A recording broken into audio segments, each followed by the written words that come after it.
കഴിഞ്ഞ ആഴ്ച നമ്മൾ വിശുദ്ധ ഖുർആനിൻ്റെ അടിസ്ഥാന ആശയം സംബന്ധിച്ച് ഒരു ചെറിയ ചർച്ച നമ്മൾ തുടങ്ങി വെച്ചിരുന്നു. ഇബാദത്ത് സംബന്ധിച്ച് ഇബാദത്തിനെ വളരെ നല്ല നിലയിൽ പരിചയപ്പെടുത്തുന്ന ഒരായത്താണ് ഇപ്പം ഞാനിവിടെ ഓതി വെച്ചത്. ആ ആയത്തിൻ്റെ അകത്തളങ്ങളിലേക്കൊന്ന് ഇറങ്ങിച്ചെന്നാൽ ഇബാദത്തിനെ അല്ലാഹു തന്നെ പരിചയപ്പെടുത്തുന്നത് നമുക്ക് കാണാൻ കഴിയും. നമ്മൾ കഴിഞ്ഞ ആഴ്ച പറയുകയുണ്ടായി, ഇബാദത്താണ് വിശുദ്ധ ഖുർആനിനെ മനുഷ്യൻ്റെ മുമ്പിൽ വെക്കാനുള്ള ആശയത്തിൻ്റെ കാതൽ. ആ ഇബാദത്ത് എന്ന പദത്തിൻ്റെ വിശാലമായ അർത്ഥത്തിനകത്ത് വരുന്ന നിർദ്ദേശങ്ങളും കൽപ്പനകളും നിരോധങ്ങളും ഒക്കെ തന്നെയാണ് ഖുർആനിൻ്റെ ഇത്രയധികം വരുന്ന പേജുകളിലും വാചകങ്ങളിലും കൂടെ അല്ലാഹു നമ്മളെ പരിചയപ്പെടുത്തുന്നത് എന്ന് നമ്മൾ സൂചിപ്പിക്കുകയുണ്ടായി. ഈ ആയത്തിലൂടെ അല്ലാഹു പറയുന്നു, വലഖദ് ബഅസ്നാ ഫീ കുല്ലി ഉമ്മത്തിൻ റസൂലൻ അൻ ഇഅ്ബുദുല്ലാഹ. ആദ്യമായി അല്ലാഹു ഇതിലൂടെ പറയുന്നത് എല്ലാ സമൂഹത്തിലും എല്ലാ ജനതയിലും, അതേത് വാക്കിൽ പറഞ്ഞാലും ജനത എന്നോ സമൂഹമെന്നോ സമുദായമെന്നോ പറയുന്ന മലയാള വാക്കുകളുടെ ശരി തെറ്റുകളെ കുറിച്ച് ചർച്ച ചെയ്യാമെങ്കിലും അതിൽ നിന്ന് നമുക്ക് മനസ്സിലാകുന്ന ഒരു കാര്യം, ഭൂമിയിൽ മനുഷ്യവാസം ഉണ്ടായത് തൊട്ട് ഇന്നേ വരെ എല്ലാ കാലത്തും താമസിച്ചിരുന്ന എല്ലാ ജനങ്ങളിലേക്കും ദൈവം ഈ ആശയം എത്തിച്ചു കൊടുത്തിട്ടുണ്ട് എന്നാണ് അതിൽ നിന്ന് മനസ്സിലാവുക. വലഖദ് ബഅസ്നാ ഫീ കുല്ലി ഉമ്മത്തിൻ റസൂലൻ, എല്ലാ ജനതയിലേക്കും ദൂതരെ ദൈവം അയച്ചിട്ടുണ്ട്, അല്ലെങ്കിൽ ദൂതിനെ ദൈവം അയച്ചിട്ടുണ്ട്. ഇവിടെ ധാരാളം ചോദ്യങ്ങൾക്കുള്ള ഒരു ഉത്തരമായി ഒറ്റ വാക്കിൽ അല്ലാഹു പറയുകയാണ്, മനുഷ്യ സമൂഹത്തിൽ ദൈവത്തിൻ്റെ മുന്നറിയിപ്പുകളെന്നോ നിർദ്ദേശങ്ങളെന്നോ അല്ലെങ്കിൽ മാർഗദർശനമെന്നോ പറയാവുന്ന എന്തെങ്കിലും ഒന്ന് കൊണ്ടുവരപ്പെടാത്ത ഒരു സമൂഹം കടന്നുപോയിട്ടില്ല. വലിക്കുല്ലി ഉമ്മത്തിൻ. അതോടൊപ്പം ദൈവം പറയുന്നത്, അത്തരം ഓരോ സമൂഹത്തിലേക്കും ദൈവദൂതനെ അല്ലെങ്കിൽ ദൈവദൂതിനെ ദൈവം നിയോഗിച്ചപ്പോഴൊക്കെ ആ ദൂതൊക്കെ ഉൾക്കൊണ്ടിരുന്നത് ഒരൊറ്റ ആശയമാണ്, ഒരേ ഒരു ആശയമാണ്. അൻ ഇഅ്ബുദുല്ലാഹ, ദൈവത്തിനെ ഇബാദത്ത് ചെയ്യണം എന്ന ഒരു ആശയമാണ് ദൈവം അന്ന് തൊട്ട്, മനുഷ്യന്റെ ഉത്ഭവം തൊട്ട് ഇന്നേ വരെ. വിശുദ്ധ ഖുർആനെ സംബന്ധിച്ച് നാം എല്ലാവരും വിശ്വസിക്കുന്നു, അത് അവതരിപ്പിക്കപ്പെട്ട കാലം തൊട്ട് ഭൂമിയുടെ അവസാനം വരെ, അല്ലെങ്കിൽ ഭൂമിയിൽ ജീവൻ തുടിക്കുന്ന കാലം വരെ ഉപയോഗപ്പെടുത്തപ്പെടാനുള്ളതാണ്, മാർഗദർശനത്തിനായി നമ്മളെ ആശ്രയിക്കപ്പെടാനുള്ള ഒരു ഗ്രന്ഥമാണ്. എങ്കിൽ മനുഷ്യന്റെ ഉത്ഭവം തൊട്ട് അവസാനം വരെ എന്ന് തന്നെ പറയണം. ആ കാലത്തൊക്കെ ഉള്ള സമൂഹത്തിലേക്ക് ദൈവം ദൂതോടൊപ്പം അയച്ചിട്ടുണ്ടെങ്കിൽ ആ ദൂതൊക്കെ ഉൾക്കൊണ്ടിരുന്നത് ഒരേ ഒരു ആശയമാണ്. ആ ആശയത്തിന്റെ കാതൽ അൻ ഇഅ്ബുദുല്ലാഹ എന്നതാണ്. ഇവിടെ ഒരു സത്യം കൂടെ ദൈവം അനാവരണം ചെയ്യുകയാണ്. കഴിഞ്ഞ ആഴ്ച നമ്മൾ പറഞ്ഞിരുന്നത് വിശുദ്ധ ഖുർആനിന്റെ സമൂലമായ ആശയത്തിന്റെ കാതൽ ഇഅ്ബുദുല്ലാഹ, ദൈവത്തെ ഇബാദത്ത് ചെയ്യണം എന്നായിരുന്നെങ്കിൽ, ഇന്ന് ദൈവം ഒന്നുകൂടി കടത്തി പറയുന്നു, ഖുർആനിൽ മാത്രമല്ല അതിനു മുമ്പും ദൈവം എന്നൊക്കെ ദൂത് ഭൂമിയിലേക്ക് അയച്ചിട്ടുണ്ടോ ആ ദൂതിന്റെ ഒക്കെ കാതൽ ഇഅ്ബുദുല്ലാഹ എന്നതായിരുന്നു, ദൈവത്തിനെ ഇബാദത്ത് ചെയ്യണം എന്നതായിരുന്നു. ഇവിടെ ഈ ദൂതിന് അതിന്റെ എല്ലാ വശങ്ങളും ഒന്ന് പരിശോധിക്കപ്പെടേണ്ടതുണ്ട്. ഒരു കാര്യം വ്യക്തമായി, ഖുർആനിന്റെ അടിസ്ഥാനപരമായ ആശയം അല്ലാഹുവിനെ ഇബാദത്ത് ചെയ്യണം എന്നതാണ്. രണ്ടാമത് വ്യക്തമാകുന്ന കാര്യം, ഇതേ ആശയം തന്നെയാണ് ദൈവം ഇതിനു മുമ്പ് എത്ര തന്നെ ദൂതരെ അയച്ചിട്ടുണ്ടായാലും, ആ എണ്ണത്തിലെ എന്തൊക്കെ വ്യത്യാസങ്ങൾ പരസ്പരം പറയാനുണ്ടായാലും, എല്ലാ റസൂലിനും വലിക്കുല്ലി ഉമ്മത്തൻ റസൂലൻ അൻ ഇഅ്ബുദുല്ലാഹ, ദൈവത്തിന് ഇബാദത്ത് ചെയ്യണമെന്ന ആശയവും കൊണ്ട് മാത്രമേ ദൈവം ദൂതന്മാരെ ഭൂമിയിലേക്ക് അയച്ചിട്ടുള്ളൂ. മനുഷ്യന്റെ ഉത്ഭവം തൊട്ട് ഇതേവരെ മനസ്സിലാക്കണം. ഇത്രയധികം പേജുകളിൽ, ഇത്രയധികം വാക്കുകളിൽ, ഇത്രയധികം ആശയങ്ങളിൽ ദൈവം ഉൾക്കൊള്ളിച്ചിരിക്കുന്ന എല്ലാ ആശയങ്ങളുടെയും കാതൽ ഇതാണ് എന്ന് ദൈവം തന്നെ പ്രഖ്യാപിച്ചിരിക്കുകയാണ്. ഇവിടെ അൻ ഇഅ്ബുദുല്ലാഹ, ദൈവത്തിന് ഇബാദത്ത് ചെയ്യണം എന്ന ആശയവും കൊണ്ട് ആ ഒറ്റ ആശയവും കൊണ്ടാണ് എല്ലാ ദൂതന്മാരെയും അയച്ചിട്ടുള്ളത് എന്ന് ദൈവം പറഞ്ഞിരിക്കുകയാണ്. ഞാൻ കഴിഞ്ഞയാഴ്ച തന്നെ സൂചിപ്പിച്ചിരുന്നു, ഈ ഒരു ആശയം നമുക്ക് ചുരുങ്ങിയ 1 മണിക്കൂർ കൊണ്ടോ 1.5 മണിക്കൂർ കൊണ്ടോ ഉൾക്കൊള്ളാൻ പറഞ്ഞു തീർക്കാൻ കഴിയുന്ന കാര്യങ്ങളല്ല. കാരണം ദൈവത്തിന്റെ എല്ലാ വചനങ്ങളും ഈ ആശയത്തെ വിശദീകരിക്കാനാണ് ഉപയോഗിച്ചിരിക്കുന്നതെങ്കിൽ അത്ര വലിയൊരു ആശയത്തെ നമുക്കൊരു മണിക്കൂറിൻ്റെ ഉള്ളിലോ 1.5 മണിക്കൂറിൻ്റെ ഉള്ളിലോ ഒതുക്കാവുന്നതല്ല എന്ന് മനസ്സിലാക്കണം. അപ്പൊ ഈ ആശയത്തിന്റെ പ്രധാനമായ 2 വശങ്ങളെ കുറിച്ച് പരിശോധിക്കപ്പെടേണ്ടതുണ്ട് ഇന്നിപ്പോ ഇവിടെ പറഞ്ഞിരിക്കുന്ന ആയത്തിന്റെ അടിസ്ഥാനത്തിൽ. ആദ്യമായി ദൈവം പറയുന്നു ഉഅ്ബുദുല്ലാഹ, അല്ലാഹു അഥവാ യഥാർത്ഥ ദൈവം എന്ന് വിശേഷിക്കപ്പെടുന്ന പല സത്വങ്ങളും പല കാര്യങ്ങളും ഈ ഭൂലോകത്ത് പരിചയപ്പെടുത്തപ്പെടാറുണ്ട് പലയിടങ്ങളിലായിട്ട്. മനുഷ്യനെ പച്ചയ്ക്ക് തിന്നുന്നവർ വരെ അവർക്കൊരു ദൈവത്തെ സങ്കല്പിക്കാറുണ്ട്. മനുഷ്യനെ തന്നെ ആഹാരമാക്കുന്നവർ വരെ അവർക്കൊരു ദൈവത്തെ സങ്കല്പിക്കാറുണ്ട്. അവരുടെ ഭാഷയിൽ അതിനെ വിളിക്കുന്ന പേര് ദൈവം എന്ന് തന്നെയാണ്. ദൈവം എന്ന മലയാളത്തിൽ വിവക്ഷിക്കപ്പെടുന്ന ദൈവം എന്ന സങ്കല്പം, അല്ലെങ്കിൽ ആ ഭാവന, അല്ലെങ്കിൽ ആ യാഥാർത്ഥ്യം, ആ സത്യത്തിന്റെ അറബി വാക്കാണ് അല്ലാഹു എന്ന വാക്ക്. അൽ ഇലാഹ് കൂടിച്ചേർന്നപ്പോ ഉണ്ടായ ഒരു വാക്കാണ് അല്ലാഹു എന്ന വാക്ക്. അൽ ഇലാഹ് എന്ന് വെച്ചാൽ ദ ഗോഡ്, യഥാർത്ഥ ദൈവം. നമ്മുടെ സമൂഹത്തിൽ കുറച്ചു കാലം മുമ്പ് വരെ അല്ലാഹുവിനെ ദൈവം എന്ന് വിളിക്കുന്നത് ഒരുതരം പിഴക്കലിന്റെ ലക്ഷണമായി കണ്ടിരുന്ന ഒരു കാലം ഉണ്ടായിരുന്നു.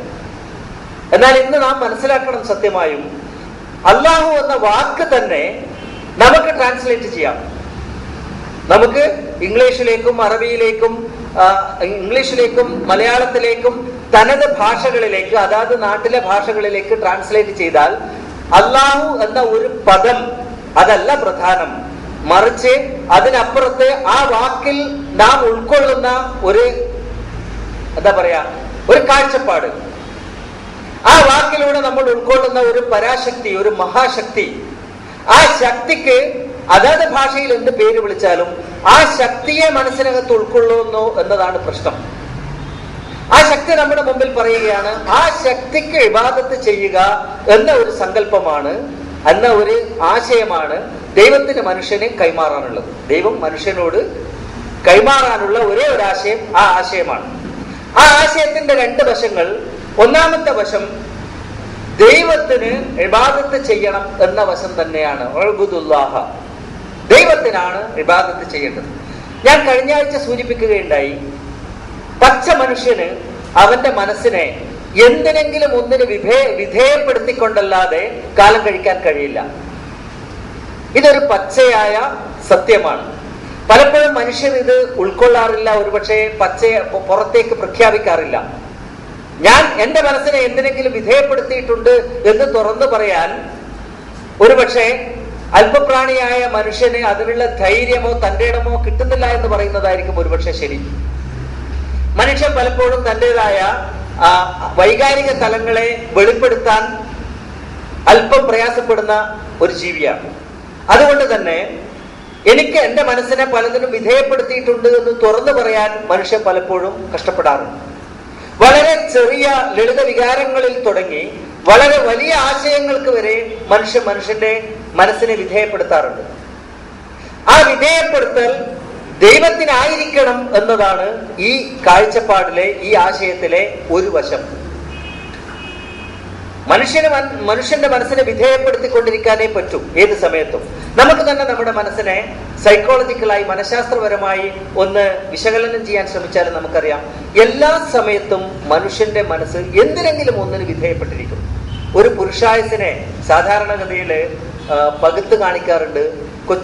കൊച്ചു കുട്ടികളുടെ കാലം, ഇൻഫൻട്രി എന്ന് പറയുന്ന ചെറിയ കാലത്ത് മനുഷ്യന്റെ മനസ്സ് ഒരുപക്ഷെ മാതൃത്വത്തിന് വിധേയപ്പെട്ടിരിക്കാം. അല്പം കഴിയുമ്പം ആ മനസ്സ് കളിപ്പാട്ടങ്ങൾക്ക് വിധേയപ്പെടാം. പിന്നെയും കാലം കഴിക്കുന്നതിനനുസരിച്ച് ഓപ്പോസിറ്റ് സെക്സിനും, മദ്യത്തിനും,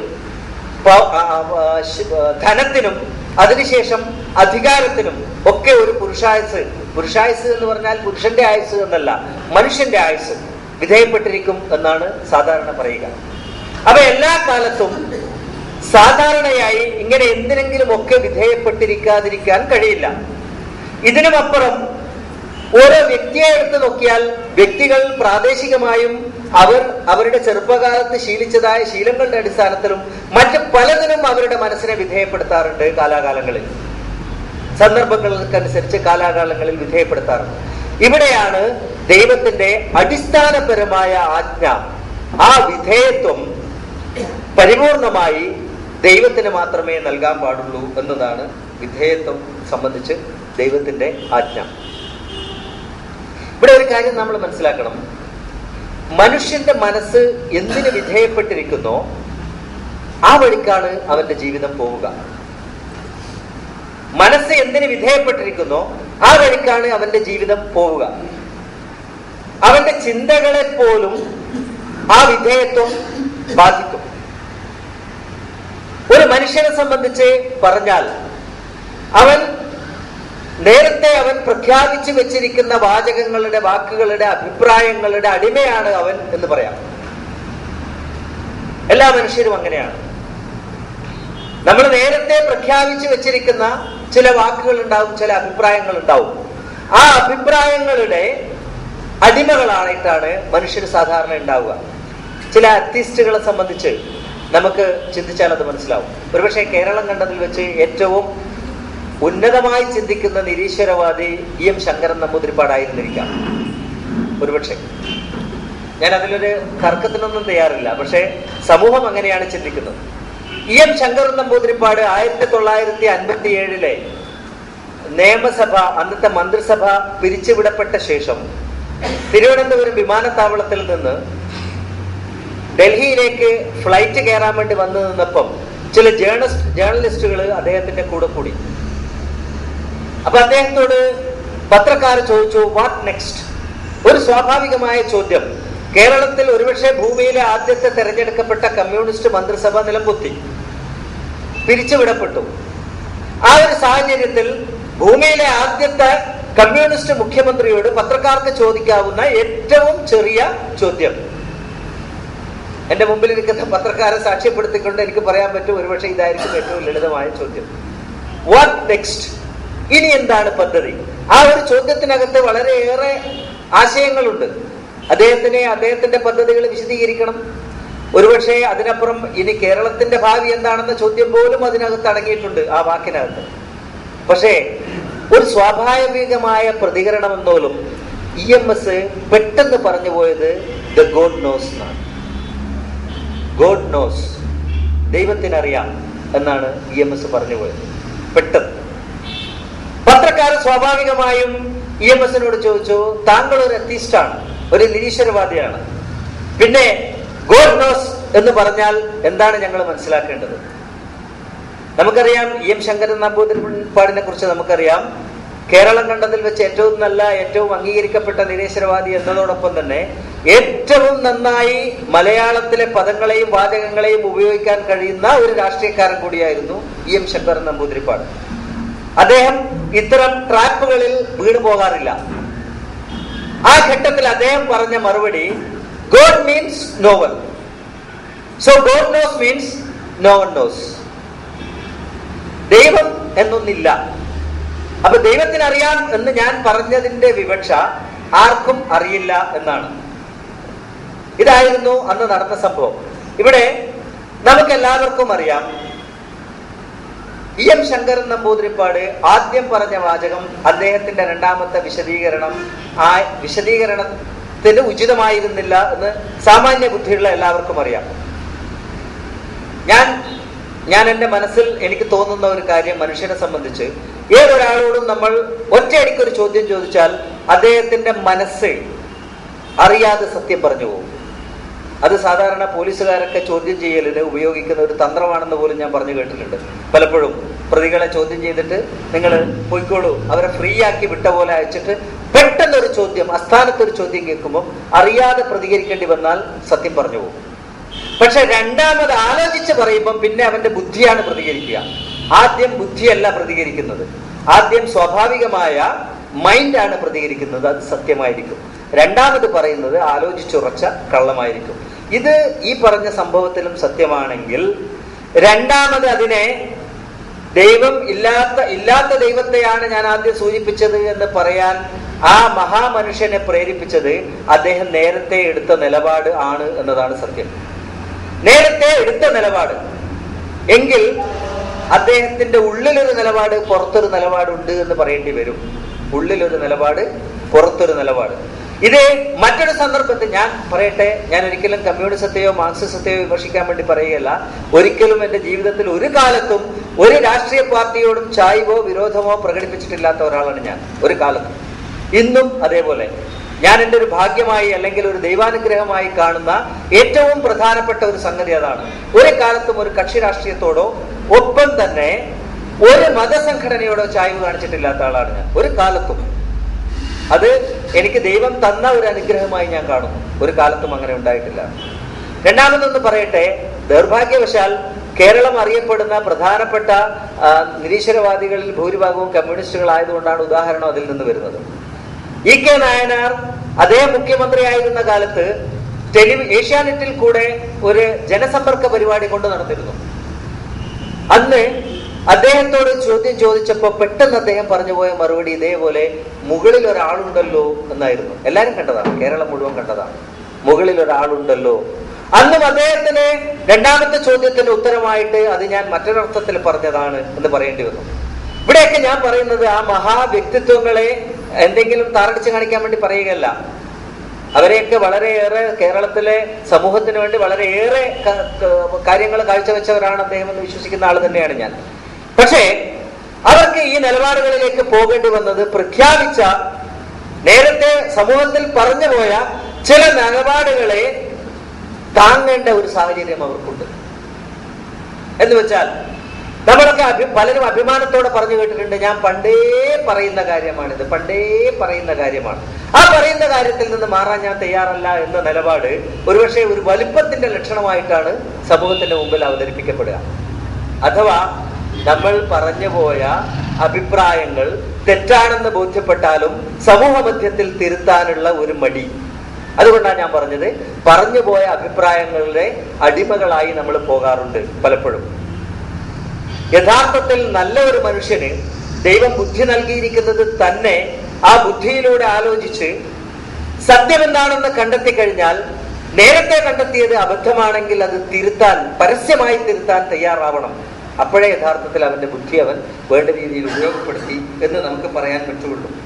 ഇവിടെ അങ്ങനെ മനസ്സിനെ നമ്മൾ എന്തിനെങ്കിലും വിധേയപ്പെടുത്തിയാൽ ആ വിധേയത്വത്തിന്റെ അടിസ്ഥാനത്തിലാണ് നമ്മുടെ ജീവിതത്തിന്റെ എല്ലാ കാര്യങ്ങളും പിന്നെ രൂപപ്പെടുത്തി പോവുക. നമ്മുടെ സമൂഹത്തിനകത്ത് ധാരാളം സംഘടനകൾ നമ്മുടെ മുമ്പിൽ തെളിവായിട്ടുണ്ട്.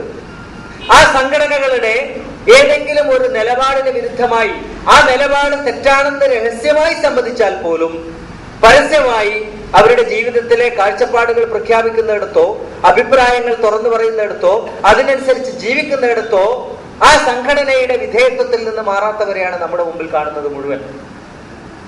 അത് എല്ലാ സംഘടനകളായാലും മതപരമായ സംഘടനകളായാലും നമ്മുടെ മുമ്പിലുള്ള എല്ലാ തെളിവുകളും അങ്ങനെയാണ്. ഏത് മതത്തിന്റെ സംഘടനയായാലും ശിവനെ പൂജിക്കുന്ന ഒരാൾക്ക് ശിവനാണ് ഏറ്റവും വലുത് എന്ന് സമർത്ഥിക്കാൻ വേണ്ടിയുള്ള ഒരു ത്വര, മഹാവിഷ്ണുവിനെ പൂജിക്കുന്ന ഒരാൾക്ക് മഹാവിഷ്ണുവാണ് ഏറ്റവും വലിയ ശക്തി എന്ന് സമർത്ഥിക്കാനുള്ള ഒരു ത്വര.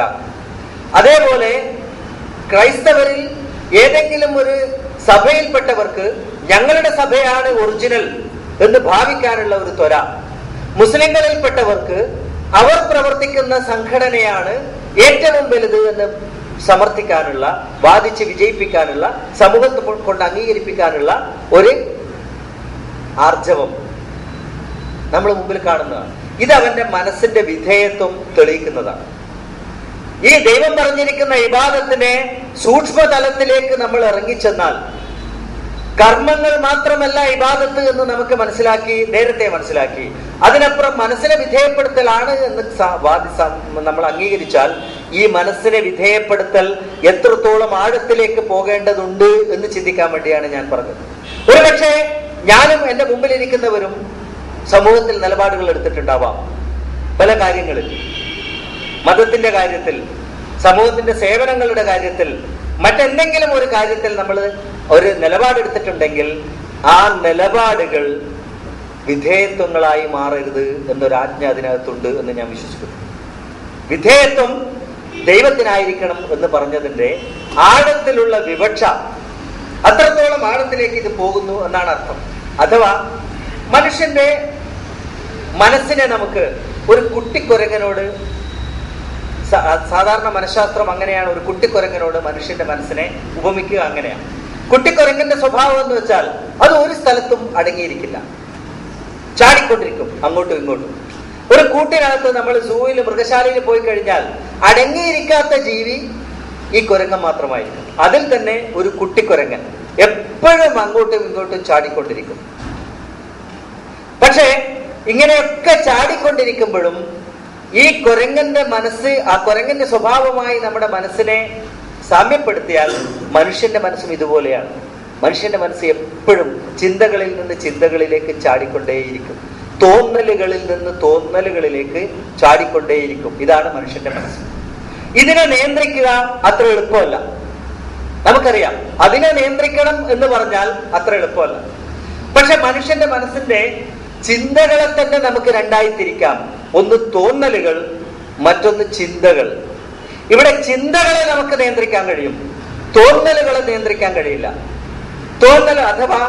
തോന്നലുകൾ എന്ന് പറയുന്നത് സ്വാഭാവികമായി മനുഷ്യന്റെ സമ്മതം കൂടാതെ മനസ്സിനകത്തേക്ക് കടന്നു വരുന്നതിനെയാണ് തോന്നലുകൾ എന്ന് പറയുക.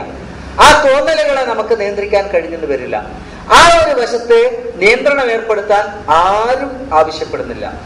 പക്ഷെ അതിനപ്പുറത്തുള്ള ചിന്തകളുണ്ടല്ലോ, ആ ചിന്തകളാണ് വിധേയത്വത്തിന് വിധേയമായിരിക്കുക.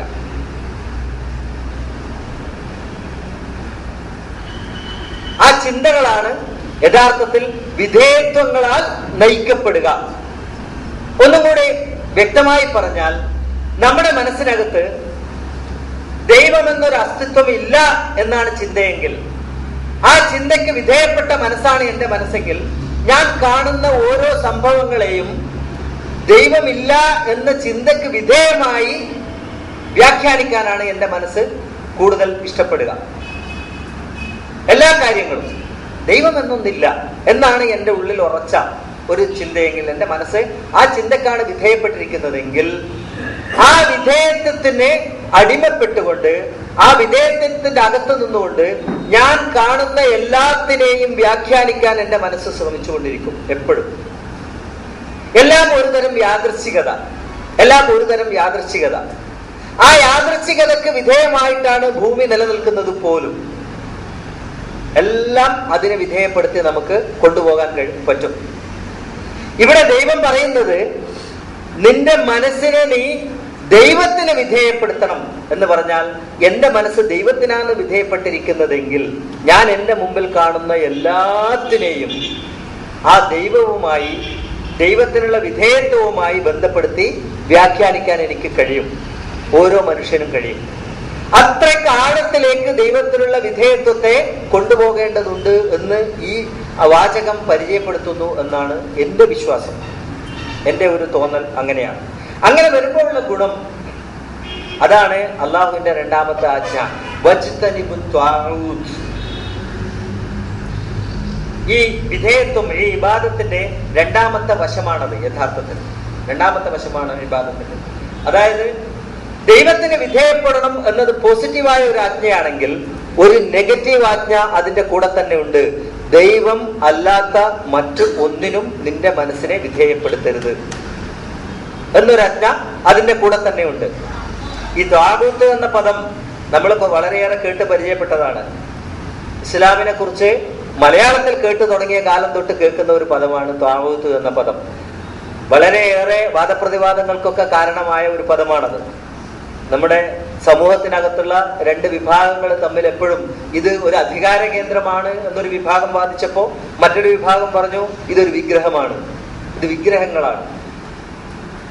രണ്ട് അർത്ഥത്തിലും ഈ വാക്കുകൾ ശരിയും ഒപ്പം തെറ്റുമാണ് എന്നാണ് എനിക്ക് തോന്നുന്നത്. അഥവാ വിഗ്രഹം എന്ന പ്രയോഗത്തെയും അധികാര കേന്ദ്രം എന്ന പ്രയോഗത്തെയും ആദ്യം നമ്മൾ മനസ്സിലാക്കണം. അപ്പോഴേ ഈ ത്വാഗൂത്ത് എന്താണെന്ന് നമുക്ക് വ്യക്തമായിട്ട് മനസ്സിലാവൂ എന്നാണ് എനിക്ക് തോന്നുന്നത്. വിഗ്രഹം ഒരു സാധാരണ മലയാളിയെ സംബന്ധിച്ചിടത്തോളം വിഗ്രഹം എന്ന് പറഞ്ഞാൽ മനസ്സിൽ ആദ്യം കയറി വരിക ഒരു പ്രതിമ എന്ന രൂപമാണ്. ഒരു പ്രതിമ. കർണാടകയില് ഒരു ധർമ്മസ്ഥല എന്ന് പറയുന്ന ഒരു സ്ഥലമുണ്ട്. അവിടെ ഒരു ക്ഷേത്രമുണ്ട്. ആ ക്ഷേത്രത്തിന്റെ പ്രധാനി വീരേന്ദ്ര ഹെഗ്ഡെ എന്ന് പറയുന്ന ഒരു മനുഷ്യനാണ്. ഇപ്പോഴും അദ്ദേഹം തന്നെയാണ്, വർഷങ്ങളായി അദ്ദേഹം തന്നെയാണ് അതിന്റെ പ്രധാന കാർമ്മികൻ, ആ ക്ഷേത്രത്തിന്റെ പ്രസിഡന്റൊക്കെ. അദ്ദേഹം ഒരു തവണ ഉള്ളാൾ മക്കാമില് ഒരു സർവമത സംഗമത്തിൽ പങ്കെടുക്കാൻ വേണ്ടി ചീഫ് ഗസ്റ്റായിട്ട് വന്ന ഉടനെ സ്വാഭാവികമായും ഇത്തരം ചടങ്ങുകളുടെ ഒരു പ്രത്യേകത മറുപക്ഷത്തിനെ വെറുതെ തൃപ്തിപ്പെടുത്തുക. അതിലെ ആശയവും മറ്റു കാര്യങ്ങളൊന്നും ആരും നോക്കാറൊന്നുമില്ല. അങ്ങനെ വെറുതെ അങ്ങ് പോവുക. അങ്ങനെ അദ്ദേഹം പോയി ആ ഉള്ളാളിലെ അകത്ത് കയറി നോക്കുമ്പം ഒരു നീണ്ടു നിവർന്ന് കിടക്കുന്ന ഒരു കരിങ്കൽ രൂപം, ഒരു സിമെന്റ് കൊണ്ട് കെട്ടിയ ഒരു രൂപം. ഇതിനകത്ത് എന്താണ് എന്ന് ആ മനുഷ്യനറിയില്ല. ഇങ്ങനെ നീണ്ടു കിടക്കുന്ന ഒരു 6-7 അടി നീളത്തില് പച്ച പുതപ്പിച്ചിട്ടുണ്ട്, ചുറ്റും പച്ച കെട്ടിയിട്ടുണ്ട്. ഇടയ്ക്ക് അതിനകത്ത് മറ്റു കാര്യങ്ങൾ, പൂജാകർമ്മങ്ങളൊക്കെ അദ്ദേഹത്തിന്റെ ക്ഷേത്രത്തിൽ നടക്കും പോലെ തന്നെ ഇവിടെയും നടക്കുന്നുണ്ട്. ഈ മനുഷ്യൻ ഇത് നോക്കി, ഇതിനെയും പൂജിച്ചു. പിന്നെ അങ്ങോട്ട് പോയി മീറ്റിംഗ് തുടങ്ങി. ഇദ്ദേഹത്തെ പ്രസംഗിക്കാൻ വിളിച്ചു. ഇദ്ദേഹം പറഞ്ഞു, ലോകത്തുള്ള എല്ലാ മതങ്ങളും ഒന്നാണ്.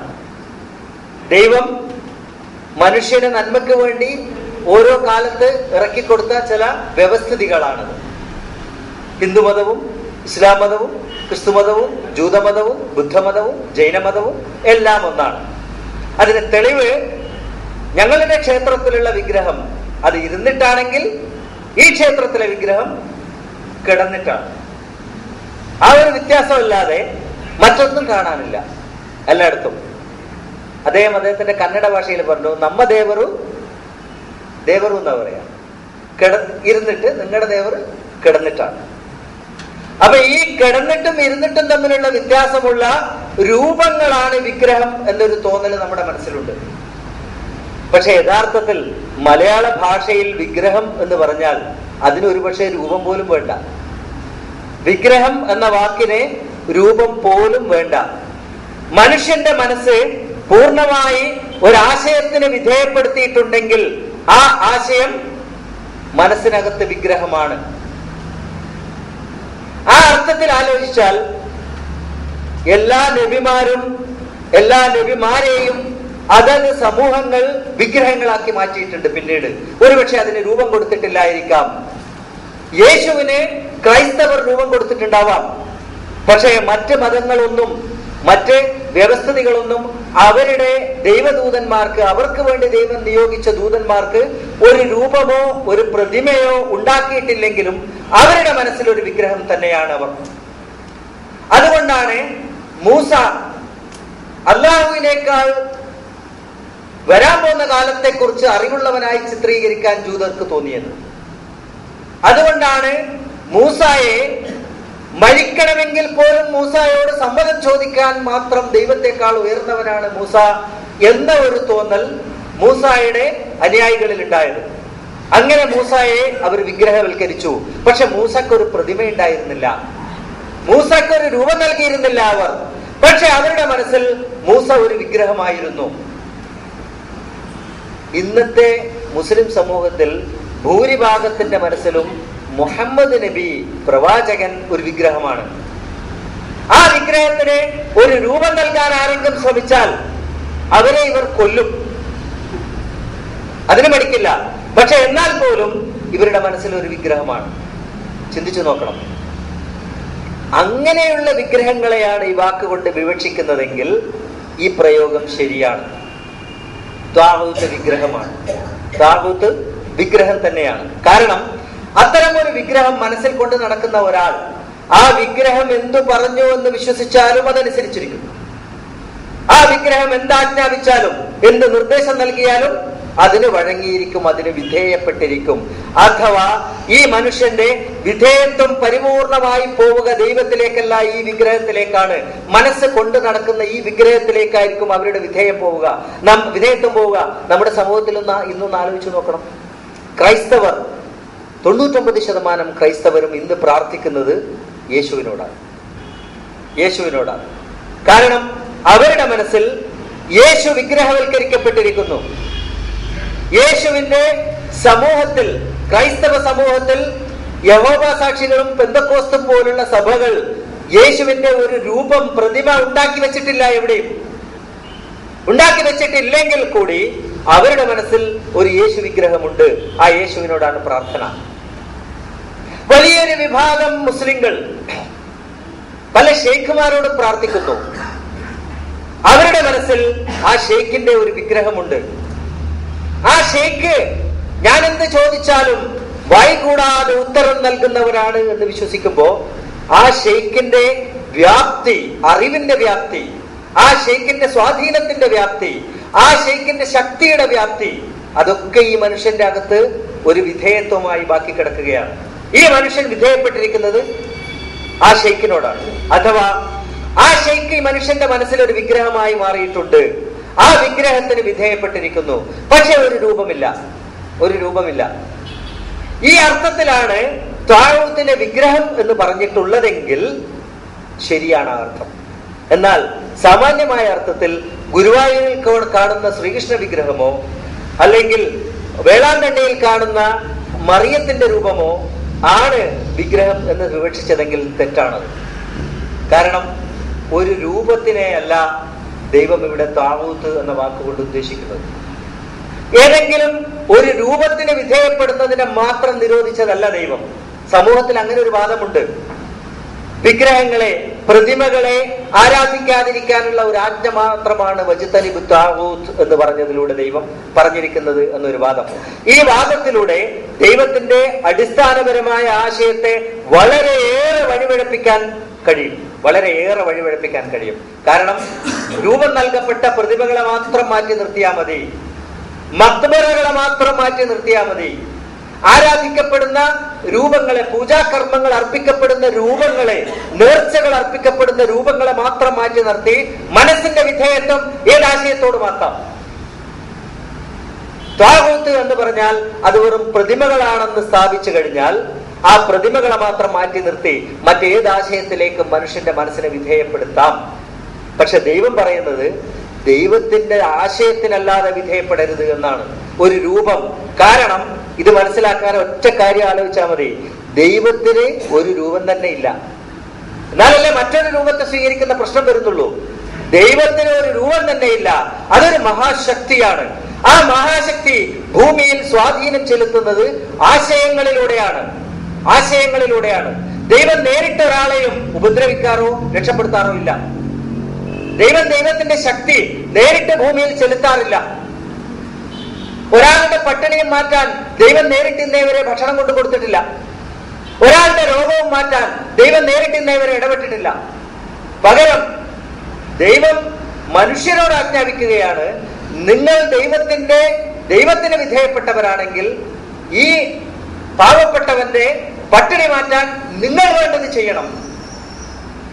അഥവാ ദൈവത്തിന് മനസ്സർപ്പിച്ചവരോട്, ദൈവത്തിന് ജീവിതത്തെ അർപ്പിച്ചവരോട് ദൈവം പറയുകയാണ്, നിങ്ങൾ എനിക്ക് വേണ്ടി, എന്റെ ആശയത്തിന് വേണ്ടി ഈ പാവപ്പെട്ടവനെ സംരക്ഷിക്കുന്ന ഡ്യൂട്ടി, ഉത്തരവാദിത്തം നിങ്ങൾ ഏറ്റെടുക്കണം എന്ന് പറഞ്ഞാൽ ദൈവത്തിന് ഭക്ഷണം കൊടുക്കാൻ കഴിയാത്തത് കൊണ്ടല്ല, അഥവാ ദൈവം നേരിട്ട് ശക്തി ചെലുത്താറില്ല. പകരം ദൈവം മനുഷ്യരെ സ്വാധീനിക്കുന്നത് ആശയങ്ങളിലൂടെയാണ്. ആ ആശയത്തിന് വിധേയപ്പെടാനാണ് ദൈവം ആവശ്യപ്പെട്ടിരിക്കുന്നതെങ്കിൽ നിങ്ങൾ വജ്തനിബു താഗൂത്ത് എന്ന് പറഞ്ഞതിന്റെ അർത്ഥം തന്നെ മറ്റാശയങ്ങൾക്ക് വിധേയപ്പെടരുത് എന്നാണ്. ഇവിടെ ആശയപരമായ വൈജാത്യം, ആശയപരമായ സംഘർഷം, അതാണ് പ്രശ്നം. അല്ലാതെ രൂപങ്ങൾ തമ്മിലുള്ള സംഘർഷമല്ല, രൂപങ്ങൾ തമ്മിലുള്ള വൈജാത്യവുമല്ല. രൂപങ്ങൾ എന്ന് പറയുന്ന ഒരു സംഗതി തന്നെ ഇല്ല ദൈവത്തിന്. ഈ ചർച്ച വരുമ്പം ദൈവത്തിന്റെ കൈ, കാൽ, മുഖം ഒക്കെ പിന്നീട് വരും. ഇൻഷാ അല്ലാഹ് നമുക്ക് അതിലേക്കൊക്കെ വളരെ ആഴത്തിൽ ഇറങ്ങേണ്ടതുണ്ട് ഇൻഷാ അല്ലാഹ്. ഇവിടെ ദൈവം പറയുന്ന ആശയം, ആ ആശയത്തിന് വിരുദ്ധമായ അല്ലെങ്കിൽ ആ ആശയത്തിൽ നിന്ന് അല്പം പോലും വ്യതിചലിച്ച ഒരാശയത്തിനും നിങ്ങൾ വിധേയപ്പെട്ടു പോകരുത് എന്നാണ് വജ്തനിബു താഗൂത്ത് എന്ന് ദൈവം പറഞ്ഞതിന്റെ അർത്ഥം. അപ്പൊ വിഗ്രഹവൽക്കരിക്കരുത് അല്ലെങ്കിൽ വിഗ്രഹങ്ങൾക്ക് നിങ്ങൾ അടിമപ്പെടരുത് എന്നാണ് പറഞ്ഞത് എങ്കിൽ ആ വിഗ്രഹം എന്നത് ആശയത്തെയാണ് പ്രതിനിധാനം ചെയ്യുന്നതെങ്കിൽ ശരി, ഒരു രൂപത്തെയാണ് പ്രതിനിധാനം ചെയ്യുന്നതെങ്കിൽ തെറ്റ് എന്ന് നാം മനസ്സിലാക്കണം. ഇനി രണ്ടാമത്തെ കാര്യം അധികാര കേന്ദ്രം. അതിനും ഇതേ അർത്ഥമാണ് വരിക. അധികാര കേന്ദ്രങ്ങളും ആശയപരമായ അധികാരമുണ്ട്, ഭൗതികമായ അധികാരവുമുണ്ട്. ഒരു നാട്ടിലുള്ള ഭരണകർത്താക്കൾക്ക് വിധേയപ്പെടരുത് എന്നാണ് ദൈവം പറഞ്ഞത് എന്നാരെങ്കിലും വിവക്ഷിച്ചാൽ, വ്യാഖ്യാനിച്ചാൽ അതിനോട് യോജിക്കാൻ എനിക്ക് ബുദ്ധിമുട്ടുണ്ട്. ഒരു നാട്ടിലെ ഭരണാധികാരി, ആ ഭരണാധികാരിക്കും ആ നാട്ടിൽ നിലനിൽക്കുന്ന നിയമങ്ങൾക്കും വിധേയപ്പെടരുത് എന്നല്ല ദൈവം പറഞ്ഞത്. അങ്ങനെ വ്യാഖ്യാനിക്കപ്പെട്ടിട്ടുണ്ടെങ്കിൽ അത് തെറ്റാണ്. എന്നാൽ മനുഷ്യന്റെ ഉള്ളിലുള്ള ഓരോ ചിന്തയ്ക്കും അവനിലൊരു അധികാരം ചെലുത്താൻ കഴിയും.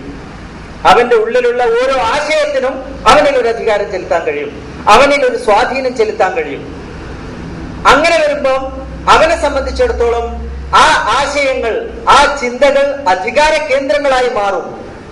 എങ്കിൽ ആ അധികാര കേന്ദ്രങ്ങൾ ത്വാഗൂത്തുകൾ തന്നെയാണ്. മറിച്ച് ഒരു നാട്ടിലെ ഭരണകേന്ദ്രങ്ങൾ അതൊരിക്കലും ത്വാഗൂത്തുകളായി മാറുന്നില്ല. ഇവിടെ വ്യക്തമായ വ്യതിചലനം ഈ രണ്ടാശയങ്ങളിലും ഉൾക്കൊള്ളുന്നുണ്ട് എന്നതാണ് സത്യം. ഒരുപക്ഷെ സാധാരണ ജനങ്ങളിലേക്ക് വേണ്ടത്ര ചിന്തിക്കാൻ ഈ ആശയത്തിന്റെ ഉൾത്തളങ്ങൾ ജനങ്ങൾക്ക് എറിഞ്ഞു കൊടുക്കാതെ അധികാര കേന്ദ്രങ്ങളെന്നും വെറുതെ വിഗ്രഹങ്ങളെന്നും പറഞ്ഞപ്പോൾ സാധാരണ ജനങ്ങൾ വളരെയേറെ ഈ കാര്യത്തിൽ ദൂരത്തോട്ട് പോയ ഒരവസ്ഥയുണ്ടായിട്ടുണ്ട്. വളരെയേറെ വിഗ്രഹങ്ങൾ, ആ വിഗ്രഹങ്ങളെ മാത്രം ഒഴിവാക്കിയാൽ മതി തൗഹീദിലേക്ക് എത്തി. ആ വിഗ്രഹങ്ങളെ മാത്രം ഒഴിവാക്കിയാൽ മതി ഞാൻ ദൈവത്തിന്റെ മാർഗത്തിലായി. ആ വിഗ്രഹങ്ങൾ ഒഴിവാക്കിയാൽ ദൈവം പറഞ്ഞ ഇബാദത്ത് പൂർണ്ണമായി എന്നൊരു ചിന്തയിലേക്ക് എത്താൻ വിഗ്രഹവൽക്കരണത്തെ ലളിതവൽക്കരിച്ചപ്പോ സംഭവിച്ചു. മറ്റിടത്ത് സംഭവിച്ചത് അധികാര കേന്ദ്രങ്ങളെ അനുസരിക്കാൻ പാടില്ല എന്ന് പറയുമ്പോൾ സത്യത്തിൽ നാട്ടിൽ തീവ്രവാദത്തിലേക്കുള്ള ഒരു തിരി കത്തിക്കാൻ അതിന് കഴിഞ്ഞു. കാരണം അധികാര കേന്ദ്രങ്ങളെ, ത്വാഗൂത്തുകളെ വജ്തനിബു, നിങ്ങൾ ഉപേക്ഷിക്കണം, അതിനെ വിട്ടുപോകണമെന്നത് ദൈവത്തിന്റെ ആജ്ഞയാണ്. മാത്രമല്ല ആ ആജ്ഞ വരുന്നത് ഏതിന്റെ ഭാഗമായിട്ടാ? ഖുർആനിനും മുമ്പ് അവതരിപ്പിക്കപ്പെട്ട എല്ലാ ഗ്രന്ഥങ്ങളുടെയും, ഭൂമിയിൽ മനുഷ്യകുലത്തിലേക്ക് അവതരിക്കപ്പെട്ട വന്നിറങ്ങിയിട്ടുള്ള എല്ലാ ദൂതന്മാരുടെയും ദൂതിനോടൊപ്പം വന്ന അടിസ്ഥാന ആശയമായ ഇബാദത്തിനെ വിശദീകരിക്കുമ്പോഴാണ് ദൈവം പറഞ്ഞത് വജ്തനിബു ത്വാഗൂത്ത്. എങ്കിൽ ഒരു അധികാര കേന്ദ്രത്തെയും അനുസരിക്കാൻ പാടില്ല, ഒരു അധികാര കേന്ദ്രത്തിന്റെയും പുറകെ പോകാൻ പാടില്ല. അപ്പൊ എന്ത് ചെയ്യണം? ഭൂമിയിലുള്ള എല്ലാ അധികാര കേന്ദ്രങ്ങളെയും വലിച്ചെറിയണം എന്ന ആശയത്തിലേക്ക് ഇതെത്തും. ആ വലിച്ചെറിയൽ എപ്പോഴും മനസ്സിന്റെ ഉള്ളിൽ ഒരു അസ്വസ്ഥതയായും ആ അസ്വസ്ഥത പതുക്കെ തീവ്രവാദത്തിലേക്കും പോകുന്ന അവസ്ഥയിൽ എത്തിപ്പോയിട്ടുണ്ട്. ഇന്ന് സത്യത്തിൽ നമ്മൾ ഫേസ്ബുക്കൊക്കെ തുറന്നു നോക്കുമ്പോൾ പൊതുവെ എല്ലാവർക്കും ഒരു പേടിയുണ്ട്. ഒരു മുസ്ലിം നാമധാരിയെ ഒരു ഫ്രണ്ട് റിക്വസ്റ്റ് കൊടുക്കാനോ ഒരു ഫ്രണ്ട് ആക്കാനോ എല്ലാവരും തലയാട്ടുന്നുണ്ട്. ശരിയാണ്. ഈ ഒരവസ്ഥയിലേക്ക് എത്തിയിട്ടുണ്ടെങ്കിൽ അതിന്റെ ആദ്യ സ്ഫുരണം ഒരുപക്ഷെ ഇത്തരം തെറ്റായ വ്യാഖ്യാനത്തിൽ നിന്നായിരിക്കാം വന്നിരിക്കുക. ആ ഭയം അസ്ഥാനത്തുമല്ല, അത്തരം ഭയങ്ങൾ അസ്ഥാനത്തുമല്ല. ഹൈദരാബാദില് തക്കാളി വാങ്ങാൻ പോയ ഒരു ചെറുപ്പക്കാരനാണ് തക്കാളിയെ പോലെ പൊട്ടിത്തെറിച്ചു പോയത് ഹൈദരാബാദിലെ മാർക്കറ്റിൽ വെച്ചിട്ട്. അത് ഈ ഖുർആനിന്റെ ആശയം പേറുന്നവരാണെന്നാണ് ധാരണ. അവർക്ക് പറയാൻ ചില ആയത്തുകളുണ്ട്. ഇന്നത്തെ വ്യാഖ്യാനത്തിന്റെ അടിസ്ഥാനത്തിൽ ഏകദേശം 2 ഡസനിലധികം ഖുർആനിക ആയത്തുകൾ പൊതുസമൂഹത്തിന്റെ മുമ്പിൽ വെളിപ്പെടുത്താൻ ധൈര്യമില്ലാതെ നടക്കുകയാണ് ഇന്നത്തെ വ്യാഖ്യാതാക്കൾ. 2 ഡസനോളം ഖുർആനിക ആയത്തുകൾ പൊതുസമൂഹത്തിന്റെ മുമ്പിൽ പച്ചയായി പറയാൻ പേടിയാണ്. കാരണം അതിന് കൊടുത്തിരിക്കുന്ന അർത്ഥങ്ങൾ അങ്ങനെയാണ്. കണ്ടെടുത്ത് വെച്ച് വെട്ടിക്കൊല്ലണം.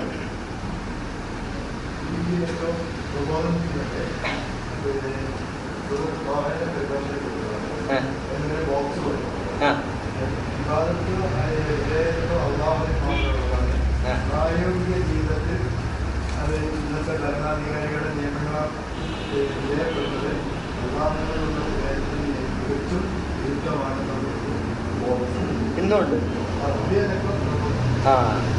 പണ്ട് ഈ തത്വം പറഞ്ഞിട്ട് പിന്നെ സർക്കാർ ഉദ്യോഗം ധാരാളം ഉപേക്ഷിച്ചവരുണ്ട്. എനിക്ക് കോളേജിലെ ലെക്ചർമാർ 30-35,000 രൂപ ശമ്പളം പണ്ട് വാങ്ങിയിരുന്നവർ ഇന്ന് ലക്ഷത്തിലേക്ക് എത്തിയതാണ്. അവര് ജോലി ഉപേക്ഷിച്ചിട്ട് പിന്നീട് വിരൽ പിടിക്കേണ്ടി വന്നിട്ടുണ്ട്. കാലം കഴിഞ്ഞപ്പോൾ. വിരൽ കടിക്കേണ്ടി വരുമെന്ന് അള്ളാഹ് തന്നെ പറഞ്ഞിട്ടുണ്ട്. ഇതിന്ന് തെറ്റിയാൽ നാളെ നിങ്ങൾ വിരൽ കടിക്കേണ്ടി വരുമെന്ന്. ഇന്ന് ഇടക്കാലത്ത് പറഞ്ഞു ഞങ്ങൾ അങ്ങനെ പറഞ്ഞിട്ടേ ഇല്ലാതെ, ഇപ്പൊ ഇതാ വീണ്ടും അത് തന്നെ പറയുന്നു എന്നാ പറഞ്ഞു. അപ്പൊ ഇതൊരു എന്താ കാര്യം? നമുക്ക് ചിലപ്പോൾ തോന്നിപ്പോവുകയാണ്, സത്യമൊക്കെ ഇവർക്ക് അറിയാം, ചിലപ്പോൾ തോന്നിപ്പോവുകയാണ്, പല സന്ദർഭത്തിനനുസരിച്ച് മാറ്റിയും മറിച്ചും ഒക്കെ പറയുക. ഞാൻ പറഞ്ഞു വന്നത്, ഈ ആയത്തിലൂടെ ദൈവം വളരെ വ്യക്തമായി പറയുകയാണ്, ഇബാദത്ത് എന്നതിന് രണ്ട് വശങ്ങളുണ്ട്. ഒന്നാമത്തെ വശം നിങ്ങളുടെ പരിപൂർണമായ, മലയാളത്തിൽ പറയുമല്ലോ മനസാ വാച കർമ്മണ, മനസാ വാച കർമ്മണ ഉള്ള നിങ്ങളുടെ വിധേയത്വം ദൈവത്തിന് മാത്രമേ പാടുള്ളൂ, പരാശക്തിക്ക് മാത്രമേ പാടുള്ളൂ, പരബ്രഹ്മത്തിന് മാത്രമേ പാടുള്ളൂ. പരബ്രഹ്മം എന്ന് പറയുമ്പം ഹിന്ദു മതം സ്വീകരിച്ചു എന്ന് വിചാരിക്കണ്ടാലും, ബ്രഹ്മം എന്നതൊരു സംസ്കൃത വാക്കാണ്, ദൈവത്തിന് പകരം ഉപയോഗിക്കാവുന്ന ഒരു വാക്കാണ്. അത്രേ ഉള്ളൂ. പരബ്രഹ്മം, ദ ഗോഡ് എന്ന് പറയാവുന്നതേ ഉള്ളൂ.